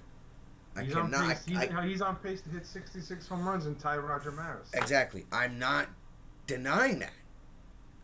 But from what I've learned from watching sports, from a little chop to a big guy now, is these cocksuckers, they play above what they want to play when they need a fucking contract. They do. Yeah. That happens in every sport. Oh, it's contract here. Let me ball the fuck out. They get the money, and then what? Next year they fucking them stats go wee woo. Yeah, but I don't feel like Judge is going to be one of those guys. Whether he stays with the Yankees, whether he, goes somewhere else, I just don't think he's going to be one of those guys. I think he's overrated. I'm going to pull up his stats right now and look over the last 3 or 4 years. All right, excuse me for a second while you do that. So, God, my ears. Oh, fuck. let's see. So, I'm not even going to really count Judge's first year in the league, 2016. He only played in 27 games. He had less than 100 plate appearances. And I'll repeat this, from 2017 on, he's a 3-time, is that what that is? I guess that's an all-star indication. Yeah. So from 2017 on, home run wise, he hit 52 in 2017, which before Pete Alonso was a rookie record, and then he hit 27, and then 27, and then 9 in the shortened pandemic year 2020. I don't even and count then that. and then last year he hit 39, and then he's got 24 this year. So I wouldn't say he's overrated. Would I say we should bring the hype down on him a little bit?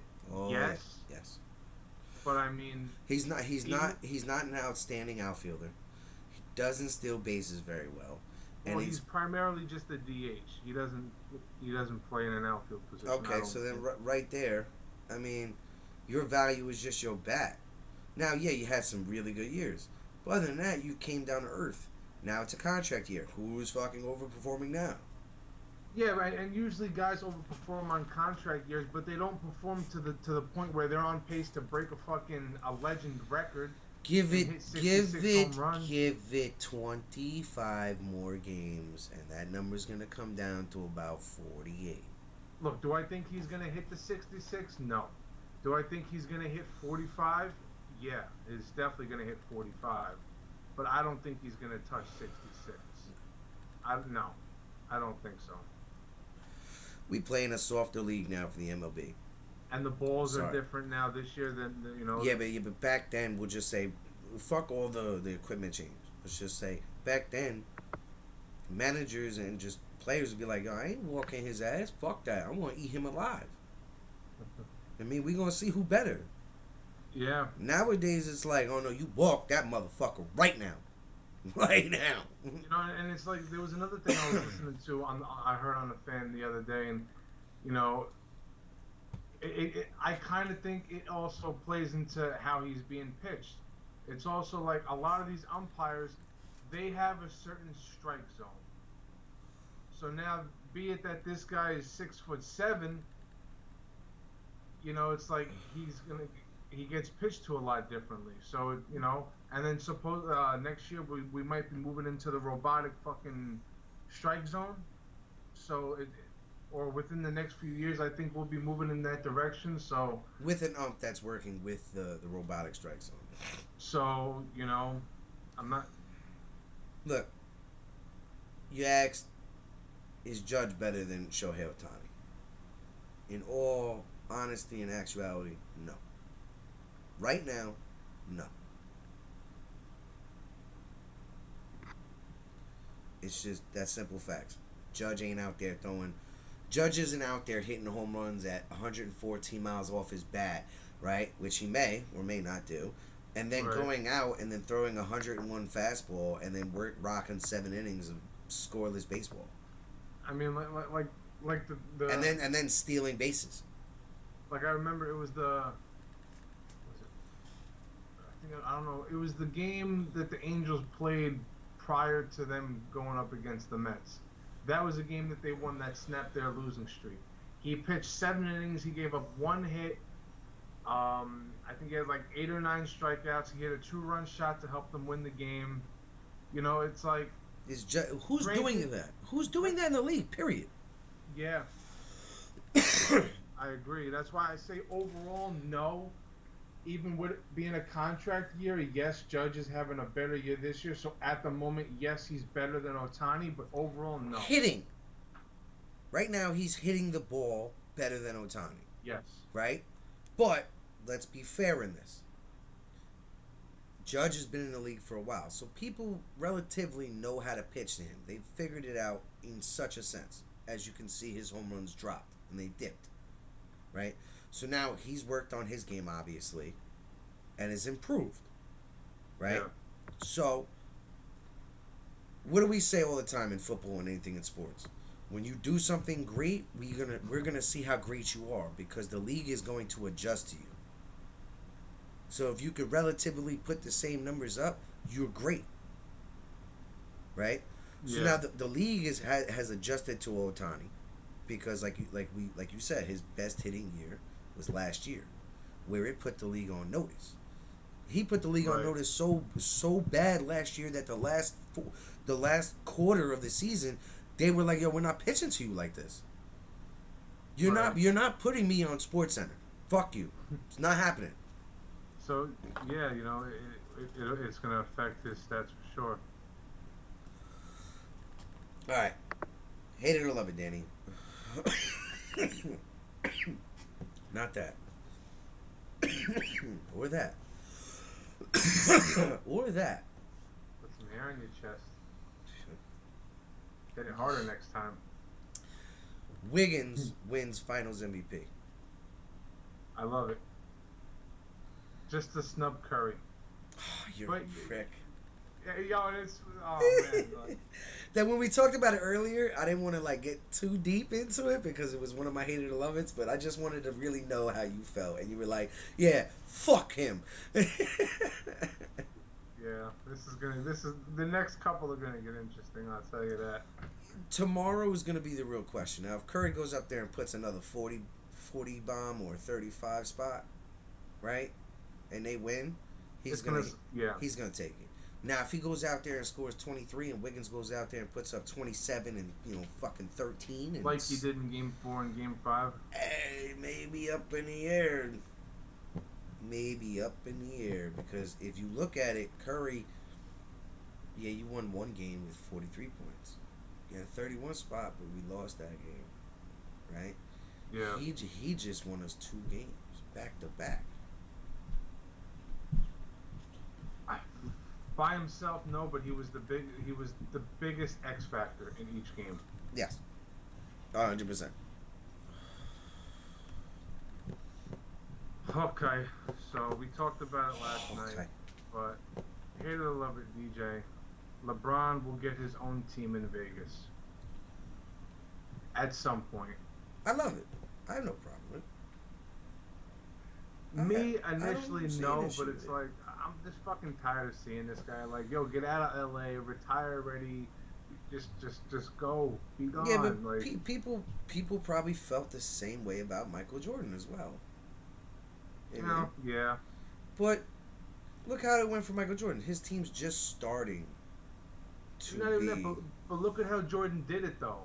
Jordan didn't do really You know, well. he didn't fucking start somewhere. I'm gonna go create a super team, and then I'm gonna not win that one.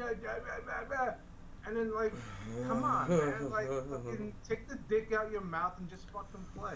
Woo! Stop trying to act like Jordan. Stop trying to be better than Jordan because you're not. Stop trying to be like Kobe because you're not. Stop trying to be better than Kobe because you're not. Just go be who you are. Like seriously, Well, just I don't know if Kobe ever had it in him to buy a team, but he certainly had the money to. he could. I bet you he could if he wanted to. But but to be honest, it all applies the same. Kobe, Jordan, LeBron. Yeah, we have love for them, and then there's people that hate them. So, people that hated Kobe when he left, they were finally like, all right, I'm fucking tired of seeing this guy. Right. And then with Jordan, I'm fucking tired of seeing this guy. All right, now he buys a team. But then people are going to bask on his failures. Right? So, even still with LeBron, all right, you're gone. It's going to be a process for him to buy a team. That shit just doesn't happen overnight. No. You know what I mean? So until then, even if he does buy a team, I don't see no harm in it.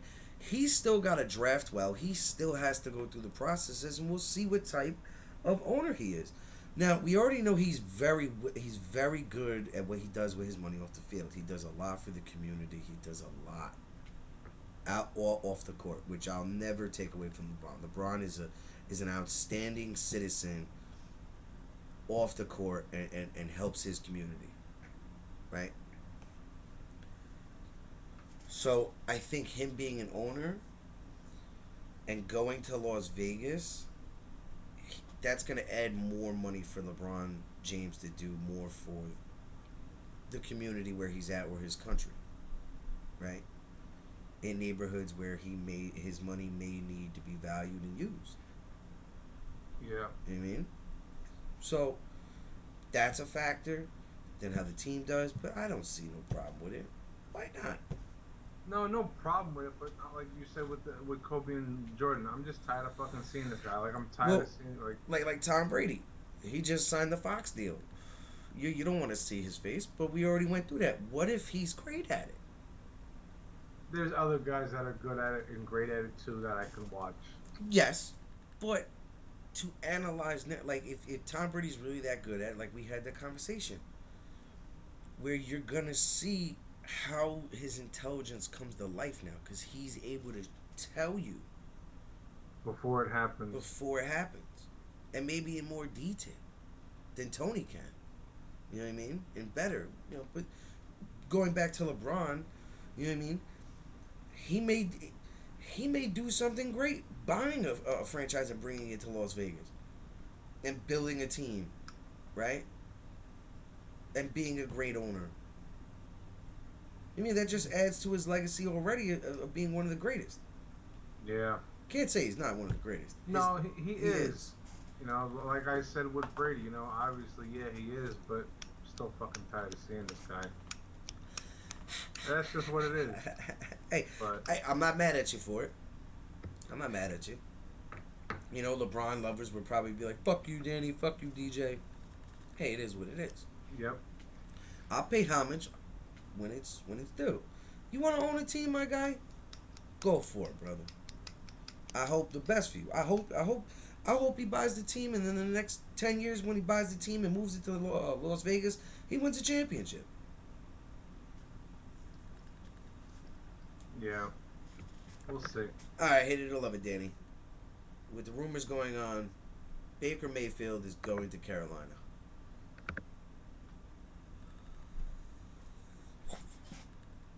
I love it. Because he's got to go somewhere. Granted, I feel like he's a better fit in Seattle. And it's funny, I read an article the other day where he could actually go to Minnesota and just sit behind Kirk for a year. But I'm like, nah. They've already like kind of locked in for him, and that new coaching staff isn't gonna want to pick up, in no disrespect to Baker, a problem like that or anybody of that nature.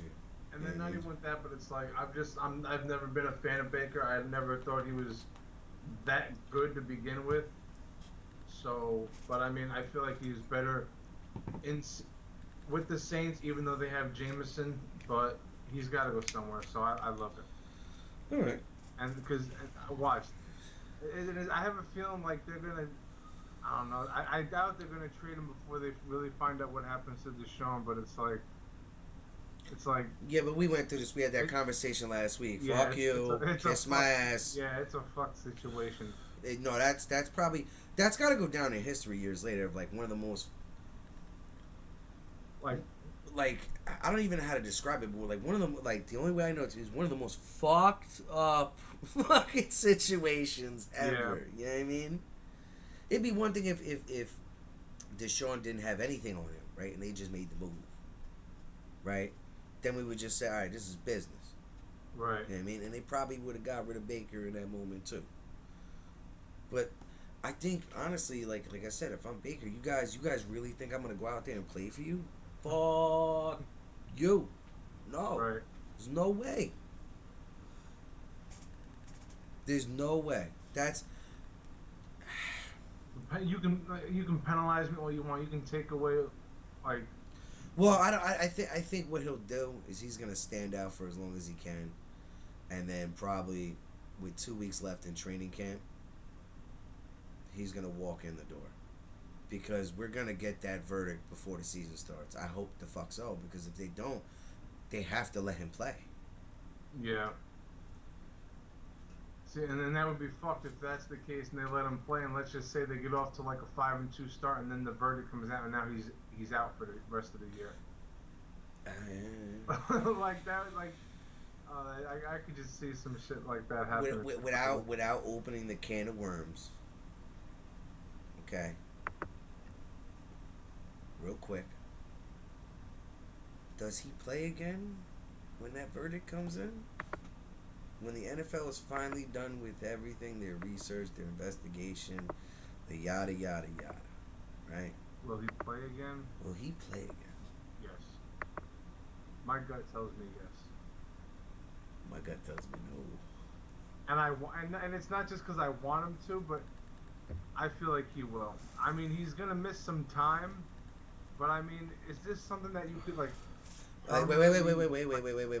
Before, like I said, without opening that can of worms. Yeah, I know, but let's move on. All right. Move on. All we asked was, will he play again? You said yes. I said no. That is where we're gonna leave it. If you want more, sorry, that's all you fucking get. That's why I stopped my man's. Our code of ethics on this show. I just wanted a straight answer around the sports. I didn't want no barring of anything outside the field. Yeah. That shit does not happen on this. Think about it like this, guys. When you guys come here, this is the field. Every sport we cover, you're on the field with us. That shit outside has no place for here. That's why I kept it simple. That's off-field business. This is on-field business. So I asked, will he play again? That's barring of to football. Yeah. Outside of that, that has nothing to do with us. I don't want to comment. That's his business. That's the NFL and apparently the entire world's business besides us. Yep. So, is it me or you? Me. All right. And I'm definitely gonna get chewed out for this, but I was trying to come up with a hated or love this song. I'm like, yeah, fuck it, why not? I might as well. Hated or love it, DJ. Does Curry win Finals MVP? Oh wow, ain't that about it, bitch? I couldn't delete it and try to come up with one on the spot. Yeah. No, I feel you. Yeah, I think he does. Like we said before, it just depends on Wiggins. So now, actually having a thought now. Say tomorrow, Wiggins puts up the same numbers he did in Game 5, relatively close, right? And Curry puts up the same numbers too. Okay? Say he puts up 40 and Wiggins puts up 26 and they blow out Boston at home. No. I'm not saying that. Think about it like this. Curry puts up 20, right? Wiggins leads all scorers with 27 and 12 rebounds and 5 assists and whatever, right? All right. And they lose. Okay? And they go back home. Curry has like a 30-point game, right? And Wiggins has a 27-point game with same amount of rebounds and shit like that. That's where it'll come down to like, Yeah. You know? Yeah, Curry put up the most points, but Wiggins was right there with him and complimented him. And in the other back-to-back games, the motherfucker went off. Right. So that's where it can become difficult. Yeah, it definitely. The scenario that I just painted, that's a toss in the air. I think that'll go to Stephen Curry. Now, if Wiggins tomorrow puts up a dominant game and Curry has a 16 again, I don't know. I think you may have to lean to Wiggins. Yeah. You may 100%. Have to. Because I was just looking on NBA website before, and they were even saying that at the moment that Curry's the top spot to get the Finals MVP right now. Yeah.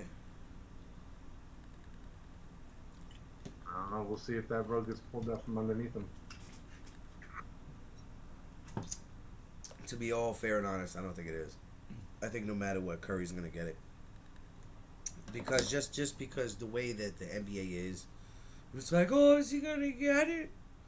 They're like, come on, man, you know he's gonna get it. You know what I mean? Yeah. Like, come on, like, all right. For the sake of like history, when the Spurs were going against the Heat, right? Like that Finals MVP or whatever, right? What was it? I think LeBron won MVP. To me personally, that was definitely Ray Allen. Oh, that yeah. When they played, yeah, 100%. I'm sorry, that's Ray Allen. Without Ray Allen, y'all are not even. You don't even get the chance to do what you did the next game. No. So, let's stop all the like the money shit. He's the MVP for that reason. Now, oh, how's he the most valuable player?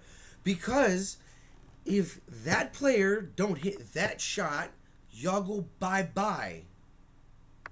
Yeah, 100%.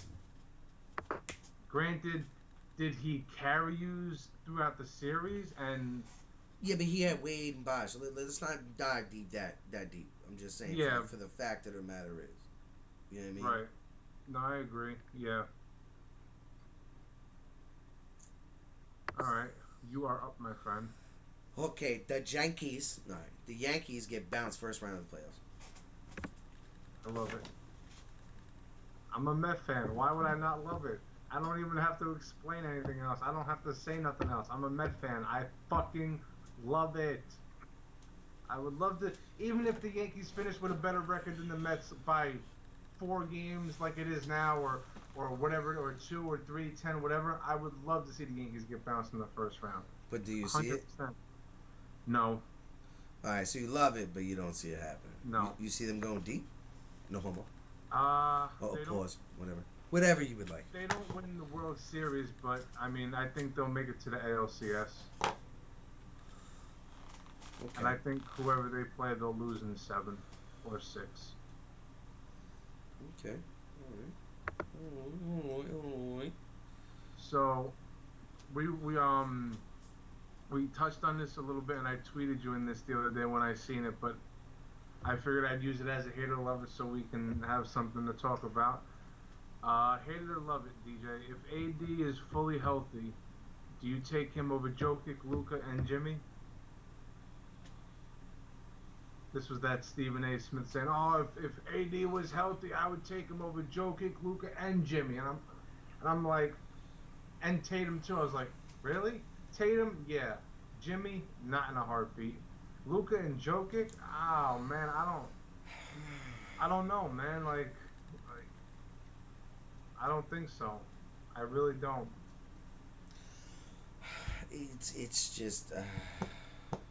It's Maybe Jokic because he can score better than Jokic, but it's like Luka can put up just as many points as AD. All right, so if AD could stay healthy for 2 seasons in a row, and you would ask me that question again, my answer may be different. But right now, for the way that it is right now, and especially the video I seen that I tweeted at you the other day, where he hasn't touched a basketball since April. Are you out of your fucking mind, dude? I understand off season's off season, but you still have workouts. Wait, how are you not touching a basketball? And trying to get your rhythm and flow and or whatever it is that So- you guys do. So what are you doing? So based off that and the injury consistency now that I don't count the bubble. Now we had that discussion of should the NBA playoffs should be in a bubble. I agree it should be. Right? Less traveling. Just touching on it. If it But was the in that, circumstances from that year were different. yeah, we're different. You know what I mean? So you didn't have the travel. You had days off. You had days in between. You had all the health and everything right there. So there was no travel. I gotta go back there to get my treatment and then come back here. It solved all that. Now he played a good series. I'm not taking that away. But in 2 years, he hasn't played. Yeah. So I'm not doubting his ability. His ability is incredible. At its highest peak, yes, he can. You can argue he can be better than the 4 of them. Yes. But right now, no. The only one I'd take him over would be Tatum. Yeah, 100%. But that's still Even yeah. But see, that still remains to be seen. Because I'm still iffy over taking him over Tatum. Because Tatum at least stays fucking healthy yeah, and has more that's upside. He's younger and he has more upside right now.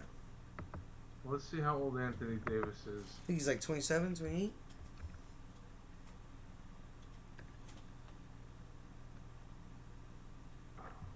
He is.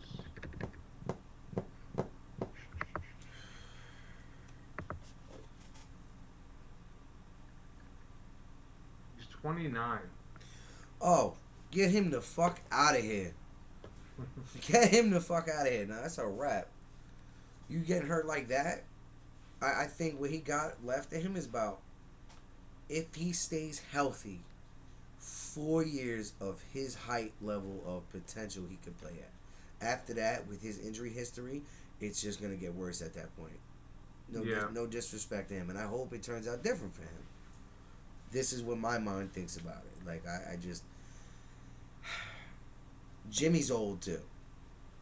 Yeah. Right? So, Jimmy at least stays healthy. That's what I'm thinking right now. Jimmy stays healthy. So, I would trust Jimmy more on that 4-year pace than Anthony. Yeah. 100%. Jokic, he's getting older as well.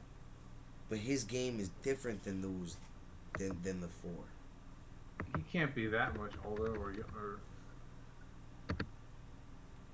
So it's Tatum, Jokic, Jimmy. Tatum, Jokic, Jimmy, and who else? Luka. Jokic is 27. Oh wow, shit. Yeah, yeah, definitely. He's not over Jokic. Jokic just does too much. Like, Yeah. he does way too much. He's like baby Giannis. I'm serious. He's like a baby Giannis. I don't do it at your level, but I still do it at my level. You know what I mean? Yeah. And Luka's 23. Yeah, there's not. Luka's at the top of that chain right there. There's no way you're taking a 29-year-old to a 23-year-old that's out there scoring 30, averaging 30 some odd points in a playoffs. Right. No. So Stephen A. Smith's out his fucking mind on that one. Yeah, Now I think so. if Anthony David was 26, well, he's got an argument there. Now 100%. Now Anthony Davis would definitely be like, "Oh, I haven't shot a basketball, but I've been doing this and this or whatever." We don't know. Yes, we don't know. But what we do know, you might be keeping yourself in shape, but why are you not at least in, like? I'm sure you gotta have a basketball court at your house. oh yeah. Why aren't you Come on, shooting? man, like, Yeah. why are you like? No, I agree. So like, That just screams to me like I don't really give a shit. yeah, because Like, honestly, I'm gonna wait till the season's over to start shooting again. yeah, Okay, yeah, that's smart guy. yeah, that's not like, you should be shooting every day.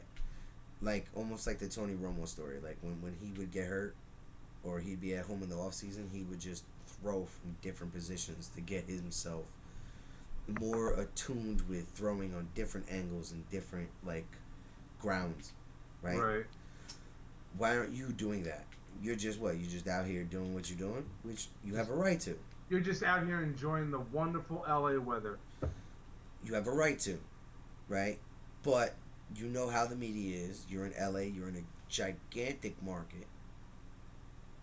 Really? You gonna say some stupid shit like that? You know PR probably went, "Oh, Jesus, come on, man. What the fuck?" Yeah. You could have just been like, "Hey, I may be a little rusty." That's it. Society would say, "Oh, he's joking." Other half of society be like, "That motherfucker was serious." You know what I mean? But it creates Turmoil. but not as bad as, "Yeah, I haven't shot since April 5th. I haven't even touched a basketball since April 5th. Excuse me? And he's saying it as he's like just walking around in his little sweat outfit or whatever the fuck and I'm like, yeah, just get paid and come out to LA and just get hurt. I'm not saying you plan to get hurt, but it's like, But maybe he knows something that we don't, Danny. And what I mean by that is, I don't think he gonna be there. And we brought it up last week. This just adds to this thing. Now, yeah, but regardless, why still not be practicing, getting ready for the next season, regardless of where you're at? he know you may just be like, yo, I ain't gonna do nothing. I'm gonna wait until you trade me, and then I'll get to work. You know, still doesn't look good on his part, but maybe he knows something we don't. And it would be smart for the Lakers to get rid of him and like a couple other players. You have one. They all need to go. Yeah, we've discussed that. You have one more year of LeBron. You have the ticket holders come to see LeBron, right? And then you let him go. Then you already retain. You brought back assets. You let go of the big money ticket, and then you guys rebuild. And we've said it before. You guys have done this already before. This is nothing new to you guys. Yeah. So it's not that big of a deal. All right. It's on me, right? Yep. Last one. Or do you have one more? This should be our last because I got one more. Okay, all right. Chris Paul to the Miami Heat. I love it. Jimmy needs all the help he can get. Just short and sweet. I agree 100%. I love it. I love it too. I hope it happens.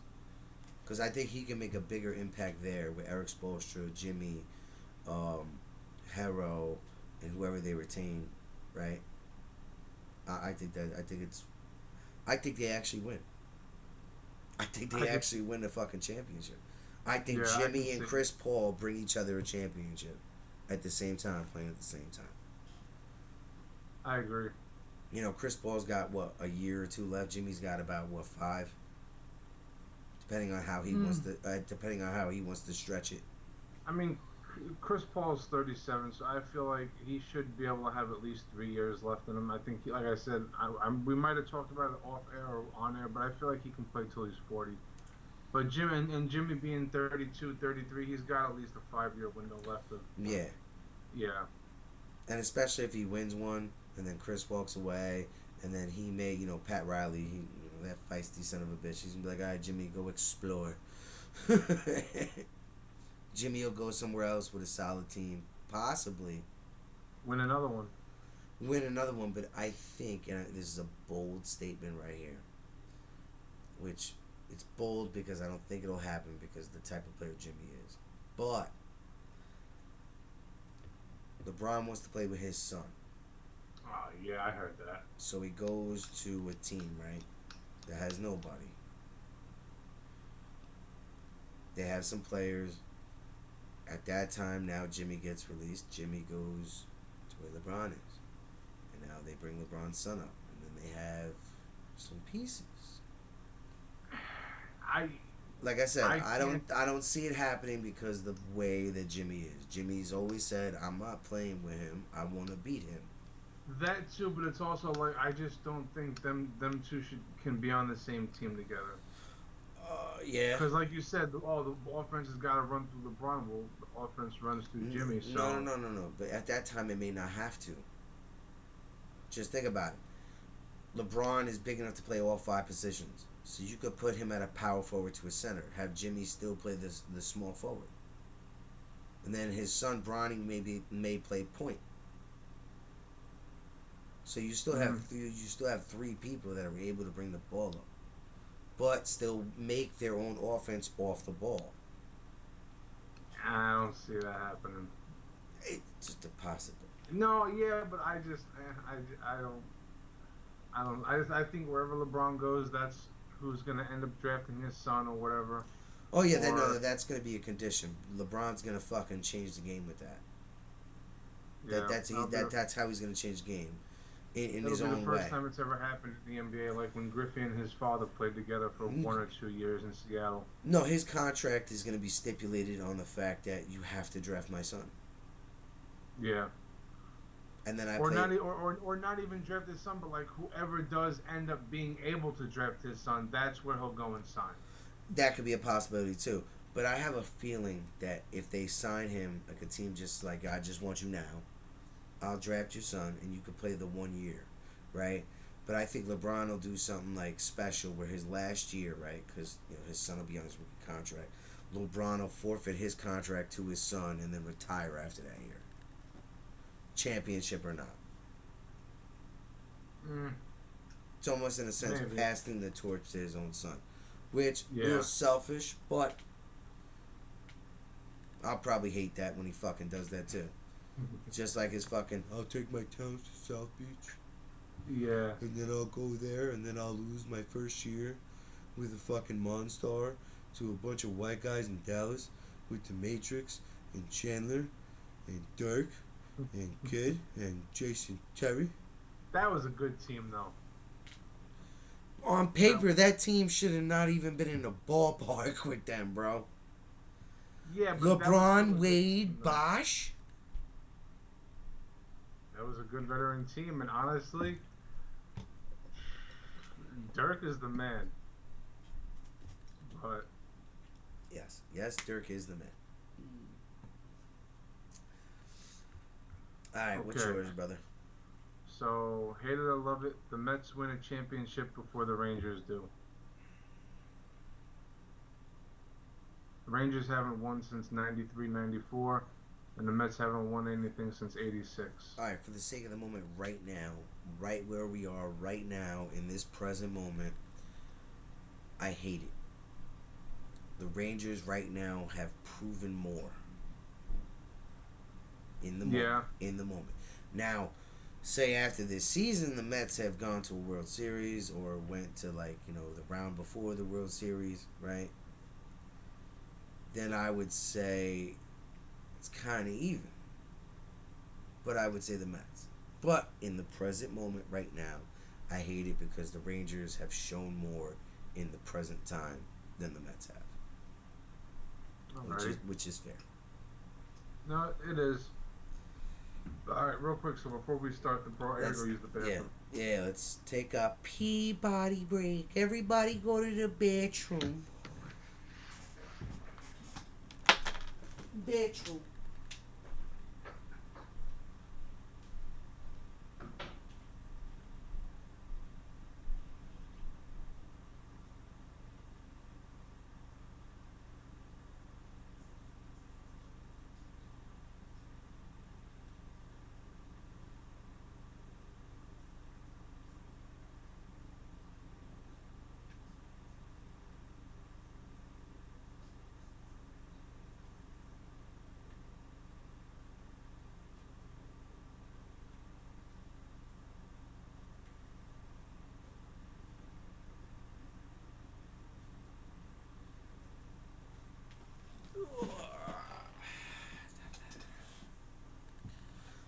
Ooh.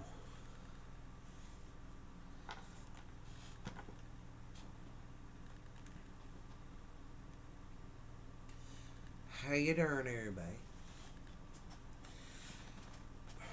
Sorry, so when Danny gets back, we're gonna run through these MLB standings. And we had a segment after the standings that we want to talk about. There's two things. Which sport has the best athletes? Something to ponder right there.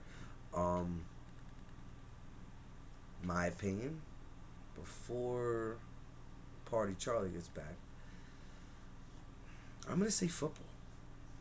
I know I favor football, but the reason why I'll say football is you have people from all shapes and sizes that can do very athletic things.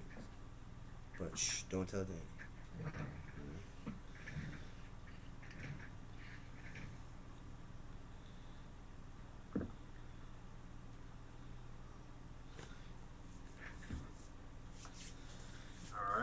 All right, so let's hop right into them MLB standings, and then we have one thing to talk about before we get into top 5 dead or alive. Okay. All right, so hit us with them standings. Alright, so in the National League, the Mets are currently in first place. They have a 5-game lead over the Braves. They All are right. 41-22.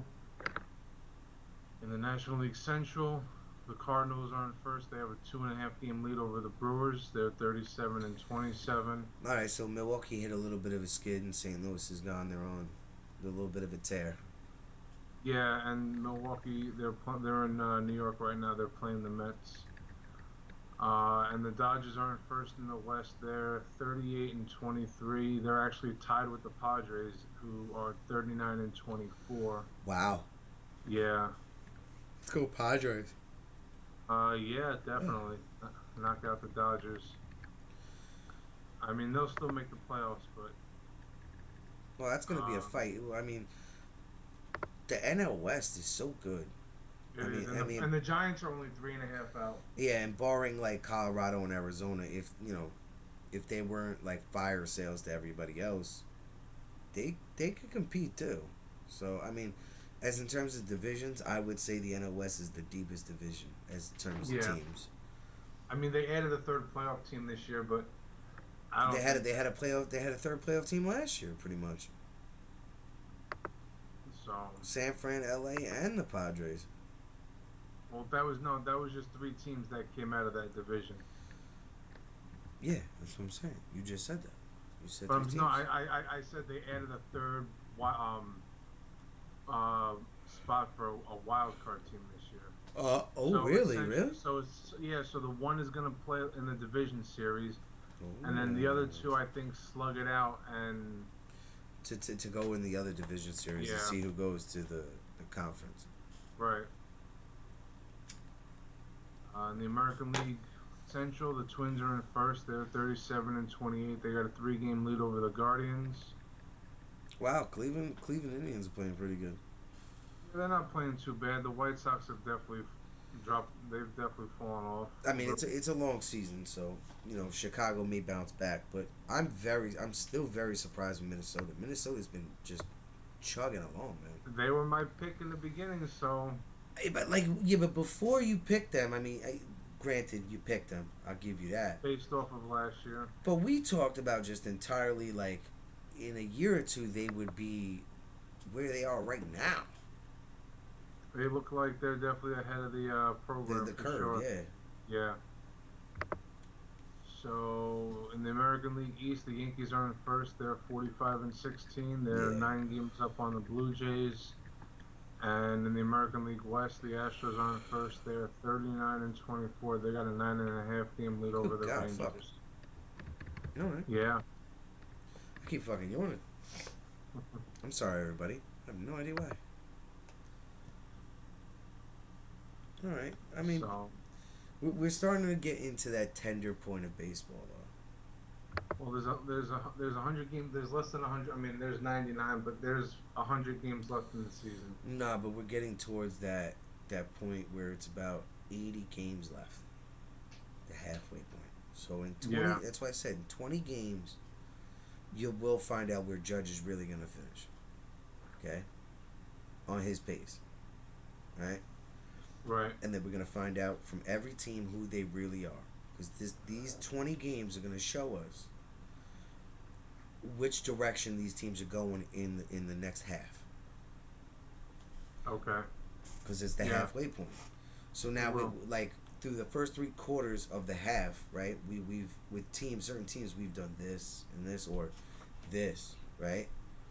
So you do this, and then just before that, those 20 games, you do this. You can do 2 things. Right. You know what I mean, so we'll definitely have to pay attention in the next 20 games, which will be in what, like the next 3 weeks. Well, you got to figure by the All-Star break. So you said 20 games, but that's roughly right. That's roughly right around the All-Star break. 3 weeks, right? Yeah. Yeah. So in 3 weeks, we're gonna be able to see where these fucking teams are gonna trend. Some are gonna be bloomers, some are gonna be dyers. Yeah.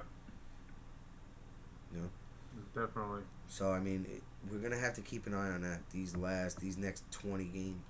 Like I said, these next 3 weeks are gonna be pivotals to teams like the Rays, Toronto, LA, Texas, Chicago, Cleveland, St. Louis, Milwaukee,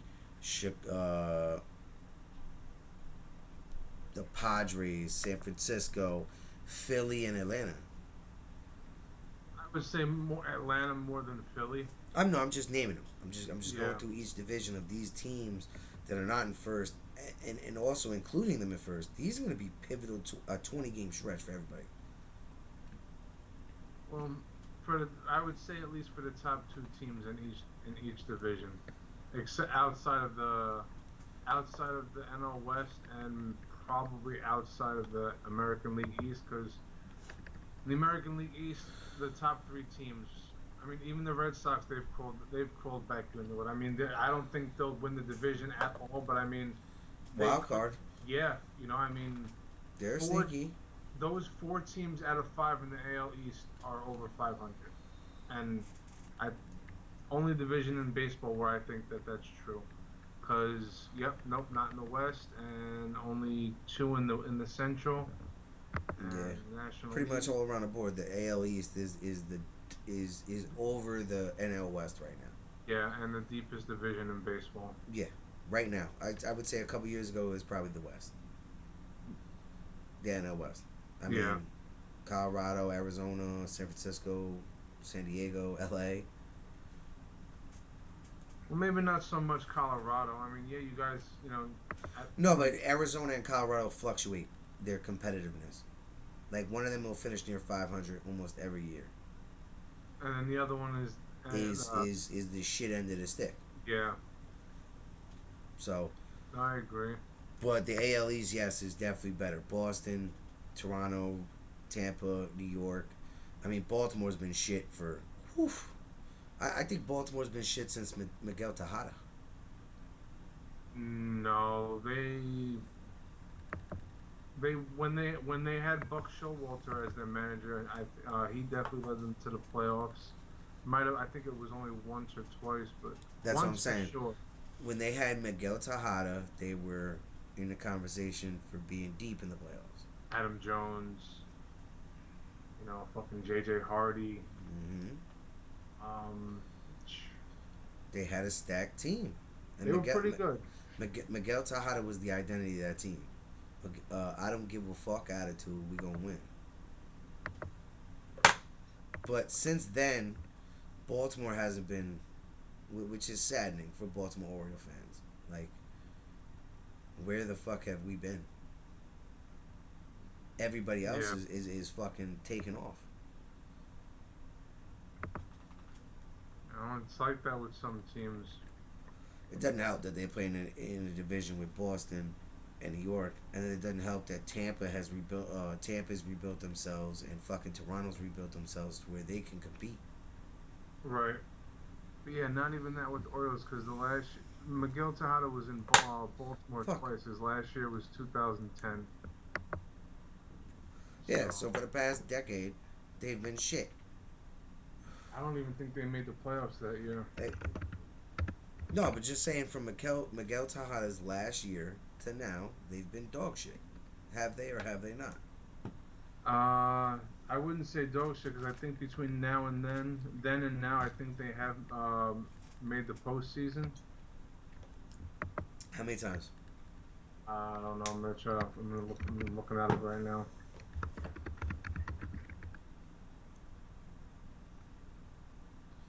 I'm telling you, it's dog shit, Danny. Well, it hasn't been great, but I It's mean, dog shit. It's dog shit. You could say from Cal Ripken to Miguel Tejada, they were really competitive. After Miguel Tejada left in 2010, like you said, they have been god awful. So let's see. Okay, so the past 10 years from 2013 to now, they've made the playoffs twice, one playoff series win, and that's it. Yeah, so dog shit. Not exact. All right, so just shit. Not dog shit, human shit. So there's a difference to that. You know what I mean? So that year in 2010 with Tejada, they missed the playoffs. 2012, they made the playoffs. They won the first round, but they lost in the division series. 2014 they lost in the AL Championship Series, and then in 2016 they lost in the wild card round. All right. So, All right. Let's move on to. Before we go to top 5 dead or alive, I had this yeah, in there my was, notes. I wanted to discuss which sport has the best athletes. Now, before you came back, I already let our audience know how I felt. I just told them I chose football because you have guys from different heights and shapes and weights doing highly athletic things. yeah, and they're playing the most physical sport there is. So, Yeah. I agree.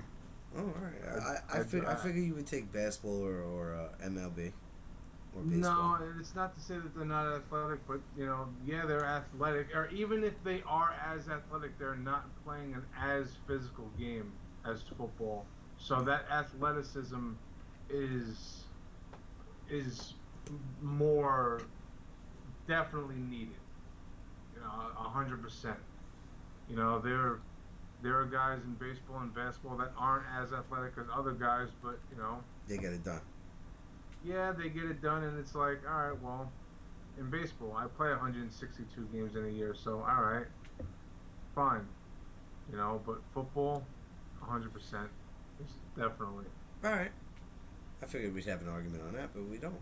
So we'll go right on to top 5 dead or alive. This week, we decided to do broadcasters on behalf of Party Charlie, Danny. Since it's your decision, I want to hear your list first. All right, so my top 5 for broadcasters, number one, and it's not in a specific order, but But each it's in one of order. them, each they all represented something that in a sense, either their greatness or what they've done for me as a fan of the sport and growing up and everything. So, number one, Steve Summers. Number 2, Tony Page. Number 3, Vin Scully. Yeah. Number 4, Harry Doyle. I'll give you his real. That's not his real name. If you know baseball, if you've seen baseball movies, you know who Harry Doyle is. No idea. No. No idea. He was that's Bob Uecker. He was the Oh, I need a rocket up his ass to catch that. Yeah, from the Major League movies. Okay, all right. That's fire. If he really said some shit like that, that's awesome. Yeah, no, Bob Uecker is the man. And then number 5 is Hawk Harrelson. These are baseball announcers, aren't they? They all are. Oh, okay. Well, fuck me then. I mean, I All right, we'll explain number 5. number 5 is it's his home run call.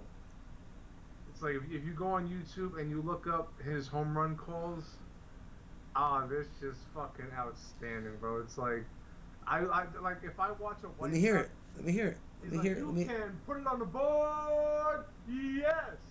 I fucking love that. It's like watching a White Sox game. I'm hoping they hit like 5 home runs tonight because I want to hear it. I love it. That's awesome. That's fucking awesome. You can put it on the board. Yes. Yes. Mercy. I love it. I do. I dislike that current guy. Oh, Santa Maria. Oh, Christopher Columbus. I'm not really sure who that is. I don't think that's John Miller, but I do like that Yankee guy. It is far. It is long. It is gone. He's all right. I do like Michael K's though too. See ya. I feel you. But I mean, I do appreciate that.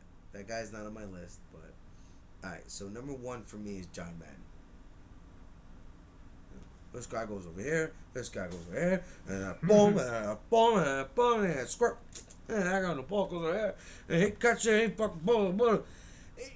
It just made you into the game. It Yeah. took you from a different realm of just watching it. Like, I don't know what's going on, but he caught it. You know, then man's like, all right, well, he rotates here. This guy pulls here. Here, boom, boom. He goes over here. Swipe all across there. Up, it cuts straight. Goes back this way. I loved it. Number 2, Bob Costas. Bob Costas, to me, just has a very calming voice, and he can commentate anything. Right. It could be the Olympics. It doesn't matter. Bob could do anything. He just covers this anything that he's doing He very covers well. it well. Yeah. Yes. Number 3 for me is Marv Albert. That's the Okay. guy that goes, when you're watching like TNT or ABC, and go, bang. Watching Mad Games back in the day where Derrick Rose or LeBron or Kobe, he's going down the court. Kobe takes it. Oh no! 3 seconds left. Bang! He hits the 3. I love that. That's one of my favorites. Just to hear that bang. You know what I mean? Right. I had Vince Scully at number 4 just because of his reputation and everything he's did. And then my 5th is Chris Berman. Yeah. He could go all the way. Yeah.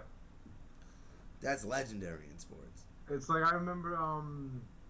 I think it was for the Xbox or the Xbox 360. There was an NFL game, and yeah, I think it was I think that's what it was. ESPN 2005, I think, was the video game.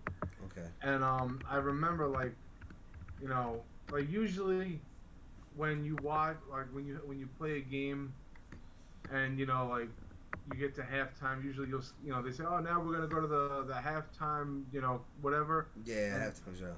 Like with Madden, it's whack. But like with ESPN 2005, they had fucking Chris Berman. And then what's his name? Fuck, I forget his name. Who was with him? Shit. Fuck. They still do their show. I forget his name. Fuck. Chris Berman.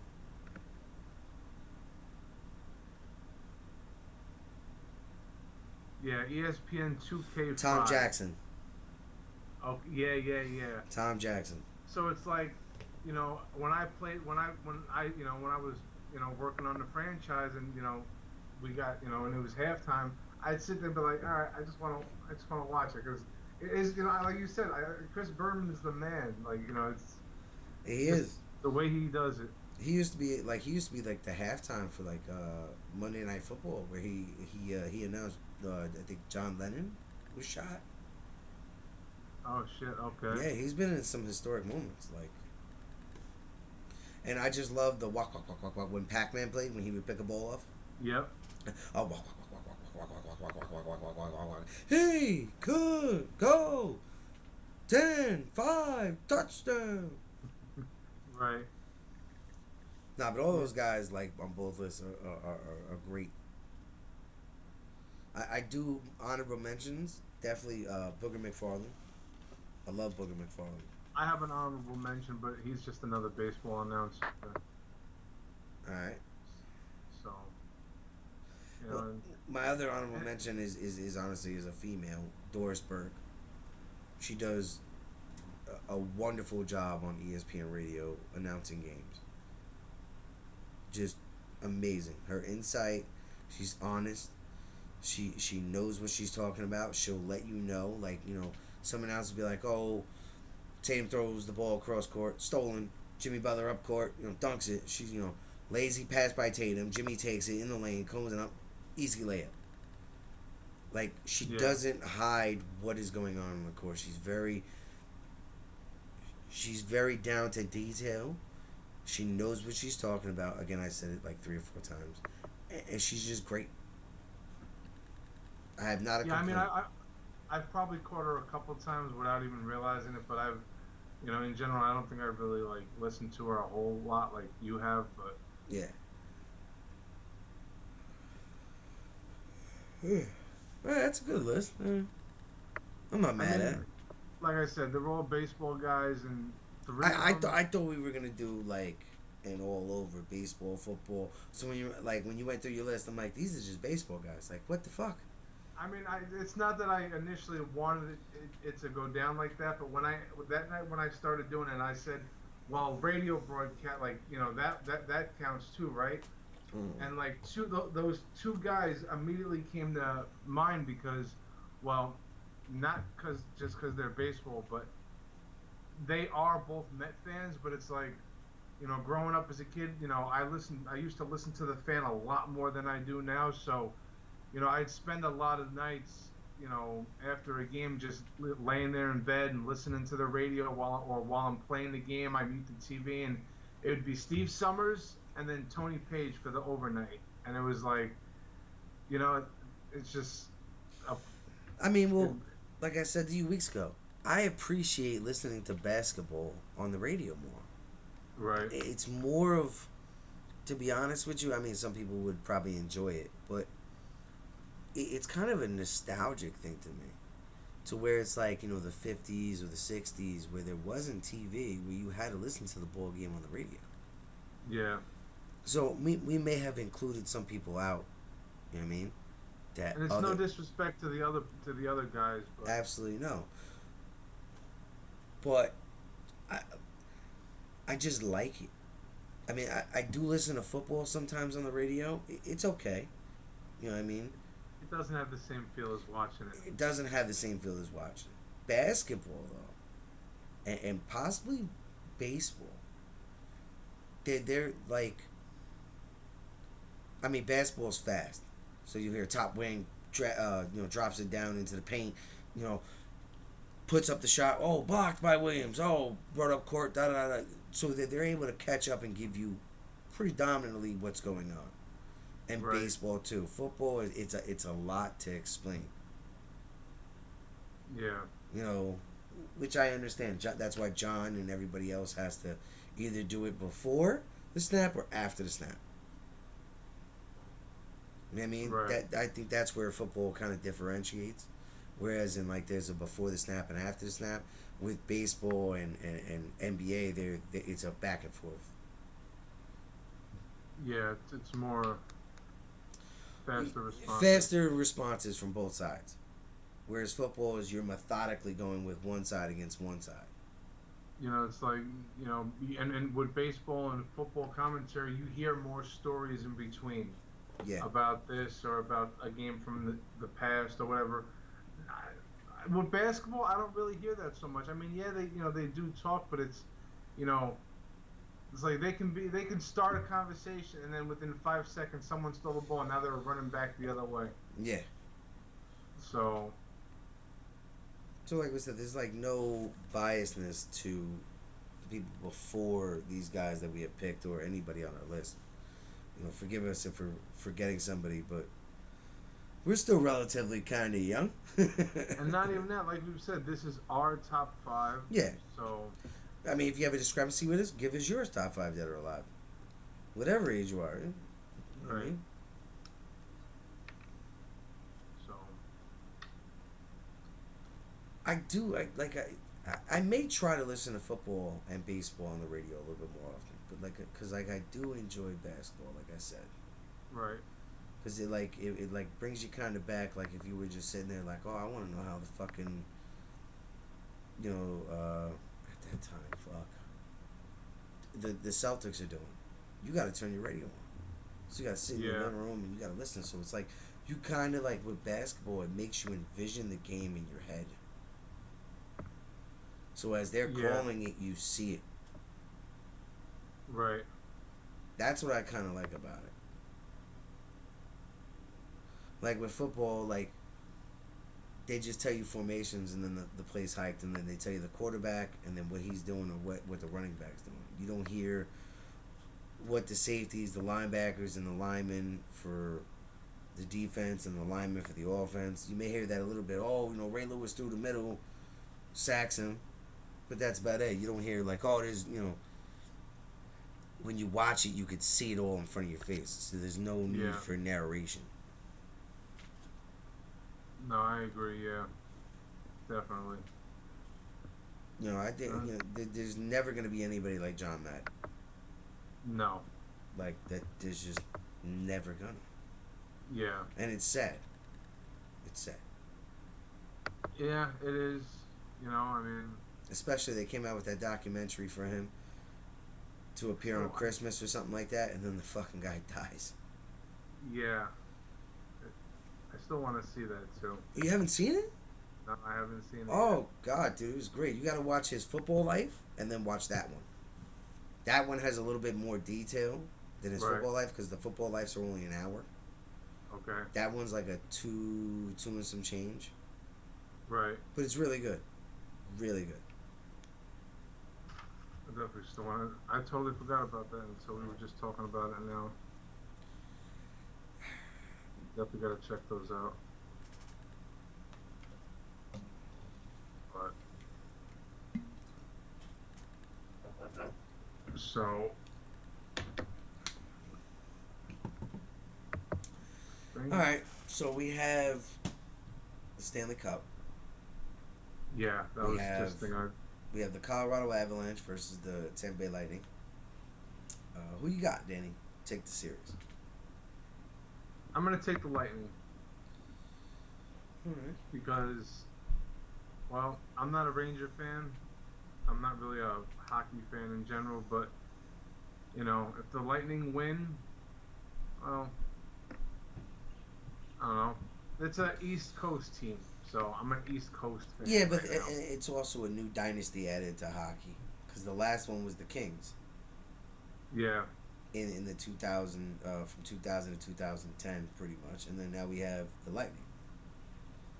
You know, well, I wouldn't say from 2000 to 2010, but I'd say the Kings were there from like probably 2010 to like, you know, 2015, 2016. oh yeah, I'm sorry, I like went back that. too far. So from like 2010 to like 2020, Yeah, right? And now, or like 2016, they were Yeah. the dynasty. So now from like 2017 going to 2022, the Lightning have been the dynasty. So I'm not mad if the Lightning win. I just think they're not who they were a year ago and then a year ago before that. Now, granted, they have fought their way into the Stanley Cup. I just think the Avalanche are way too good offensively this year. And I think they're slightly they play big, they play aggressive, and they play to score. Now, so does Tampa Bay, but in those first two games against the Rangers put them back on their heels. They own that neutral zone on them.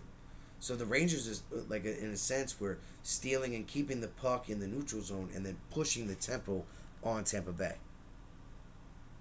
Right? And they won those two games. When Tampa went back home, they adjusted. Look, we got to get up on them. We have to control this neutral zone.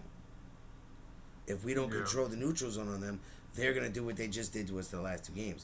And now Tampa responded great. That's a championship caliber team. yeah, Down 2-0, you run the table? That's championship pedigree. Now, granted, the Rangers are young predominantly. They're going to have to learn. Right? Because I said it to my father and my mother after the first loss in Tampa. I said the Rangers have to be careful. This is not just a random team like Carolina or somebody like that. right. They've been there twice. They know know what it takes to win. exactly. So losing that first game in Tampa, I'm like, yo, if they can, they gotta win one game there. If they can take a game there, I think they can edge them out. Tampa won the next two. I said to my parents again, this is a must-win for the Rangers. If they don't win this game, it is over. It is over. Yeah, And it was. So, yes, Tampa knows what to do. I think the Avalanche at this point, even at the end of the season, going into the bracket of the Stanley Cup, they were the best team. So we're about to see the champs versus the best team in the league this year. So now we don't cover hockey predominantly. We're just throwing it in there. It's kind of been an exciting series for the hockey. So I'm excited to see it. They play tonight at 8, I think on ABC. oh, that's right. Tonight's game one. I Exactly. forgot. So if you're out there, you want to catch that. I'm probably gonna listen to it on the radio or watch it. I might watch it. I mean, Why not? I don't follow hockey, but it's the championship series. Usually championship matchups are Well, I good. mean, like we don't watch it that much, but the more we watch, we'll learn a little bit more. And we'll be able to see what's going on in the game. At least read the game. We may not know the players, but we can get more familiar. So maybe by next year, guys, we can throw in a hockey segment, just something like baseball. Update the standings, Right. right? And then as the season starts to edge itself out and get to where it is, we'll get more in depth. If these sports, basketball, hockey, Major League Baseball, were a 16-game season, then we would have that priority to detail on it. Yeah. Football is, yes, it's what, 4 months? But it demands so much detail because every game matters. Yes. And you play once a week because of how physical it is. Yeah. Yeah. Now, if these teams in different leagues were playing differently, or the NFL was playing on different aspects, we're like, oh, you don't play once a week, you play 3 times a week, then we may not be spending as much time. We probably wouldn't have stars like we do. Those motherfuckers be hurt. Yeah. No, it's. Now, I don't know when is the Olympics coming back, if you know. I think it's this year, right? I think it's every. No, I think it's. No, I think it just 4 passed years. us, right? No, it's every 2 years. Every 2 years is a different season, summer and then winter. The Winter Olympics just passed. All right, so then we got 2 years. All right, yeah. Shit. Let me see. All right, now what do you think about, not to open up the can of worms for the last couple minutes of our show? So, the Washington Commanders are under investigation for toxic workplace culture. So now Dan Snyder today declines to testify before Congress. And it's come out that he's actually been stealing revenue from the NFL. I think in the next couple months, or even into the season, Dan Snyder will be voted out and forced to sell. I could see that definitely happening. I think it needs to happen. And then he's got that issue with Jack Del Rio. And that's just and not even to get into that, but that's just another fucking cherry on top of everything going on. Everything that's just hitting the fan. Yeah, Because so now it's like you're going to be forced to fire him. Yep, you're gonna be forced to sell the team. Mm-hmm. So And honestly, I think that's been the plan of the NFL all along. And now I'm not advocating anything that these gentlemen have done, right? Snyder nor Rio, but they just have, not Rio in particular, but Snyder. He hasn't been on a good page with the league for many of years. right. And what's going on with that team and the direction he's taking it. And then for as long as, people wanted to change the name and he resisted,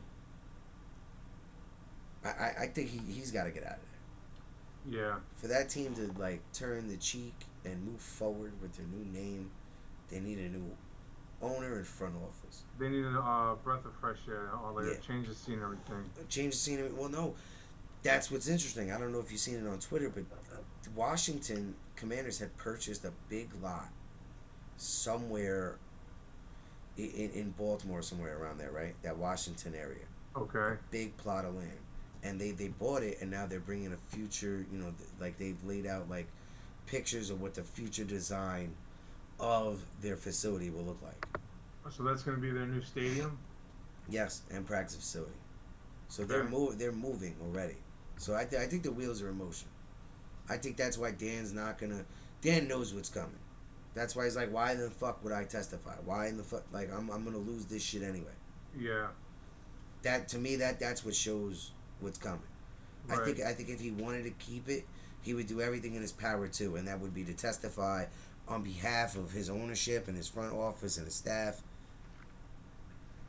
Mark Cuban had that problem, and what he do, he addressed it immediately. I mean, that there's differences. Like I said, not to open a can of worms, Dan Snyder hasn't done anything for football on the field. Yeah, Washington's been competitive. Nah. Yeah. It's not even. But the off the field shit is weighing more on the league than anything. The last time they were competitive was when they made the playoffs with Kirk Cousins and got bounced out in the first round by the Packers. They just made the playoffs, 2 years ago? They played against Tom Brady the first round with Tyler Heineke, and it got bounced. Yeah. Oh, yeah. Okay, right. But they've been up and down. They've never showed consistency since Clinton Portis and them left. Right. Let's see. When was their last playoff appearance? I just told you. Yeah, I'm just was gonna go, like, look at, like, prior to that. I was like, really? What the fuck? Like, I'm gonna look up their last playoff appearance. I had just done said it. Yeah, he's gone though. I think. Yeah, I mean, It seems like every year he's got an issue with the league. With exactly, or something's going on with him, because the John Gruden thing that happened, that stemmed from him, because they were investigating him, and then it turned out that all of a sudden now they found emails about John Gruden, regardless of what was in them or not. Like, if we not ignore it, but we just think about it logically for a second. Let's exclude John Gruden out of this, right? That's another topic for another day in that realm, right? We're looking at it logically. Right. What is Dan Snyder hiding that somebody else had to get pinched from his realm of emails and shit like that? What deal did he make? Yeah. Oh, don't look at me. I got something for you, though. Or what deal did he not make? Or what did he say, or what did he do? Well, like I said, on the topic of what's going on in football, I expect him to be out by at least next year, and that franchise sold and moving into a different direction. Yeah.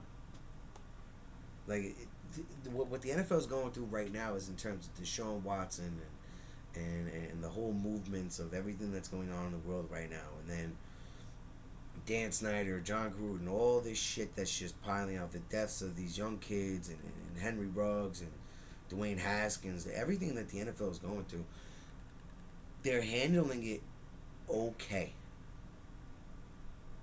for right now, but they're headed for a change, and it's not just in particular on one thing. It's going to be multiple things that are going to be enforced in the next couple years. Right. So where Deshaun Watson is going to be the presidents of their new policy on sexual harassment and misconduct, right? Just the same as they did with weed and performance enhancing. Instead of, you get caught, you're suspended for the year, then you come back and there's no consequence for any offense after that but just 1 year or whatever. Where they fixed it. All right, you get caught once, it's 2 to 4. Next time, 6 to 8. Next time, a year. Next time, 2 years. And then a ban. Right? Yeah. After him, there's going to be a precedence of procedure of how it goes. And then following everything else up. Right. I'll open the worms on this for our last minute. Okay? The NFL has a driving service for life. If you're a part of the NFL, you get a driving service for life, where at any time you can call this number and they'll come pick you up and take you from point A to point B. Anytime, any day, anywhere, anytime. Yep. In the United States, respectively. Henry Ruggs, that could have been avoided. Dwayne Haskins, avoided. Car breaks down, put a note in the car. We'll pick up later. Have them come pick you up on that mile marker. You get in the car, drunk or whatever you're doing, right? So you avoided the DUI. You go home, you call a tow company. Hey, tow my car, blah, blah, blah. Or the state tows it. You get it back. No harm, no foul. Pay a fine, get a ticket, whatever, that's it. I understand you're young. You want to show off your bling, right? You feel you're invincible. Oh, no, I'm cool. No, like some people I've spoke to that, when I talk to them about drinking, they're like, oh no, I know what I'm doing. I could, not me. Yeah. Until it's you. Yeah. Until it's you. Until it's you. That's good. Well, my thought on it, all right, you want to show off the car, right? Fine, show off the car. drive it there, which you're respected woman that you have. Invite everybody over to your house. Open up your garage. Not even that. Not even that. Drive it to the club, wherever you're going, right? But hire somebody that's gonna drive it back. So they drive it back. They're sober, and Right. you call the NFL service. You got to show off your car, your bling, or whatever you wanted to do. You wanted to show off. You did what you did, but you still get home safe, and the car gets home safe. You have enough money to hire one of your homies. Absolutely. Be like, yo, don't like I'm going out tonight. Like we watched the show Ballers, TTD. For Ricky Jarrett. Okay. He does everything for him. Yo, you go out, maybe he picks up the car. Or you guys go out together. You get drunk, I drive the car home. Yeah. Like, they have so many options, there's no excuses, to be honest with you. I agree. So that's one thing I'll open the can of worms on like we just did. Maybe we'll talk about it in the future of the show. But there's no excuse for these kids to make these mistakes. And especially to kill somebody else or to kill yourself. Yep. You want to go out and party, which you can because you're old enough to go out and drink. Then why, if you're responsible enough to stay safe and stay clean throughout whatever your career as a collegiate athlete and professional, you can't make the decision and be like, all right, I'm going to go to this party. I know I'm going to get drunk. Let me just tell my homie, my employee or whatever it is, or call the service. And here's fucked up. So it's like they say, oh, you can't smoke marijuana in the NFL. It's a substance abuse policy and that. But you don't see nobody getting into accidents or they would none of that stuff. But no, you're allowed to drink and you have this fucking car service, but you still have accidents and people dying. Like What's going on? Are you serious? Yeah. Like I don't understand how that hasn't been a big issue for the NFL when they have the rookie symposium. To literally take these guys step by step. Like, look, we're not with you all day, okay? It's just a fact. You guys are young still. You guys are coming up. You don't have that much guidance. We have a car service for life. Life. That means life. yeah.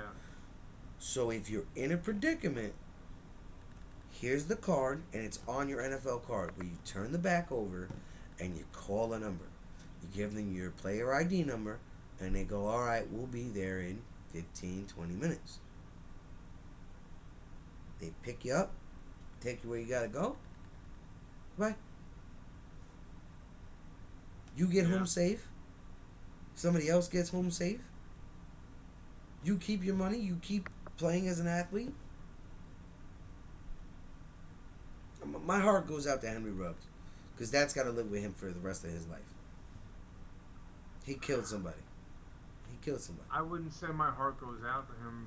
No, my heart goes out to him because he's gonna have to live with that, and that don't go away, dog.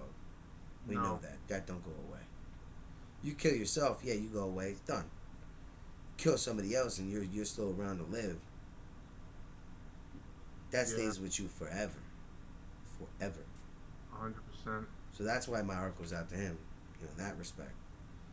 And so does my heart go out to Dwayne Haskins' family. Regardless if he was drinking or not, and his car broke down, he went to run up to the gas station on the highway and he got clipped. Make better decisions, guys. Absolutely. 100%. That's really what it just comes down to, making a better decision. And especially when these leagues are willing to help you with your decisions. yeah. I don't understand if the NFL didn't have a call service at all. But they do. And I'd imagine the MLB does. So does the NBA.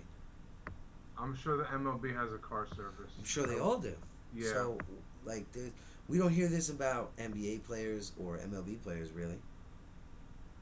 You're here and there, but it's majority of NFL players. Right. All right, guys. Thank you for joining us. We appreciate you guys. Just keep coming out. Keep supporting us. We'll keep giving back to you guys. All right. We have things on the way. Like we said, we have things on the way. Things, the format of the show is slightly going to change as the season goes, but you guys will adjust to it like we are. We'll see you guys next Wednesday at 5 p.m. All right. So, hope you guys have a blessed weekend. Hope you guys enjoy what's coming up in sports. See you. It's been real. Peace. It's been fun.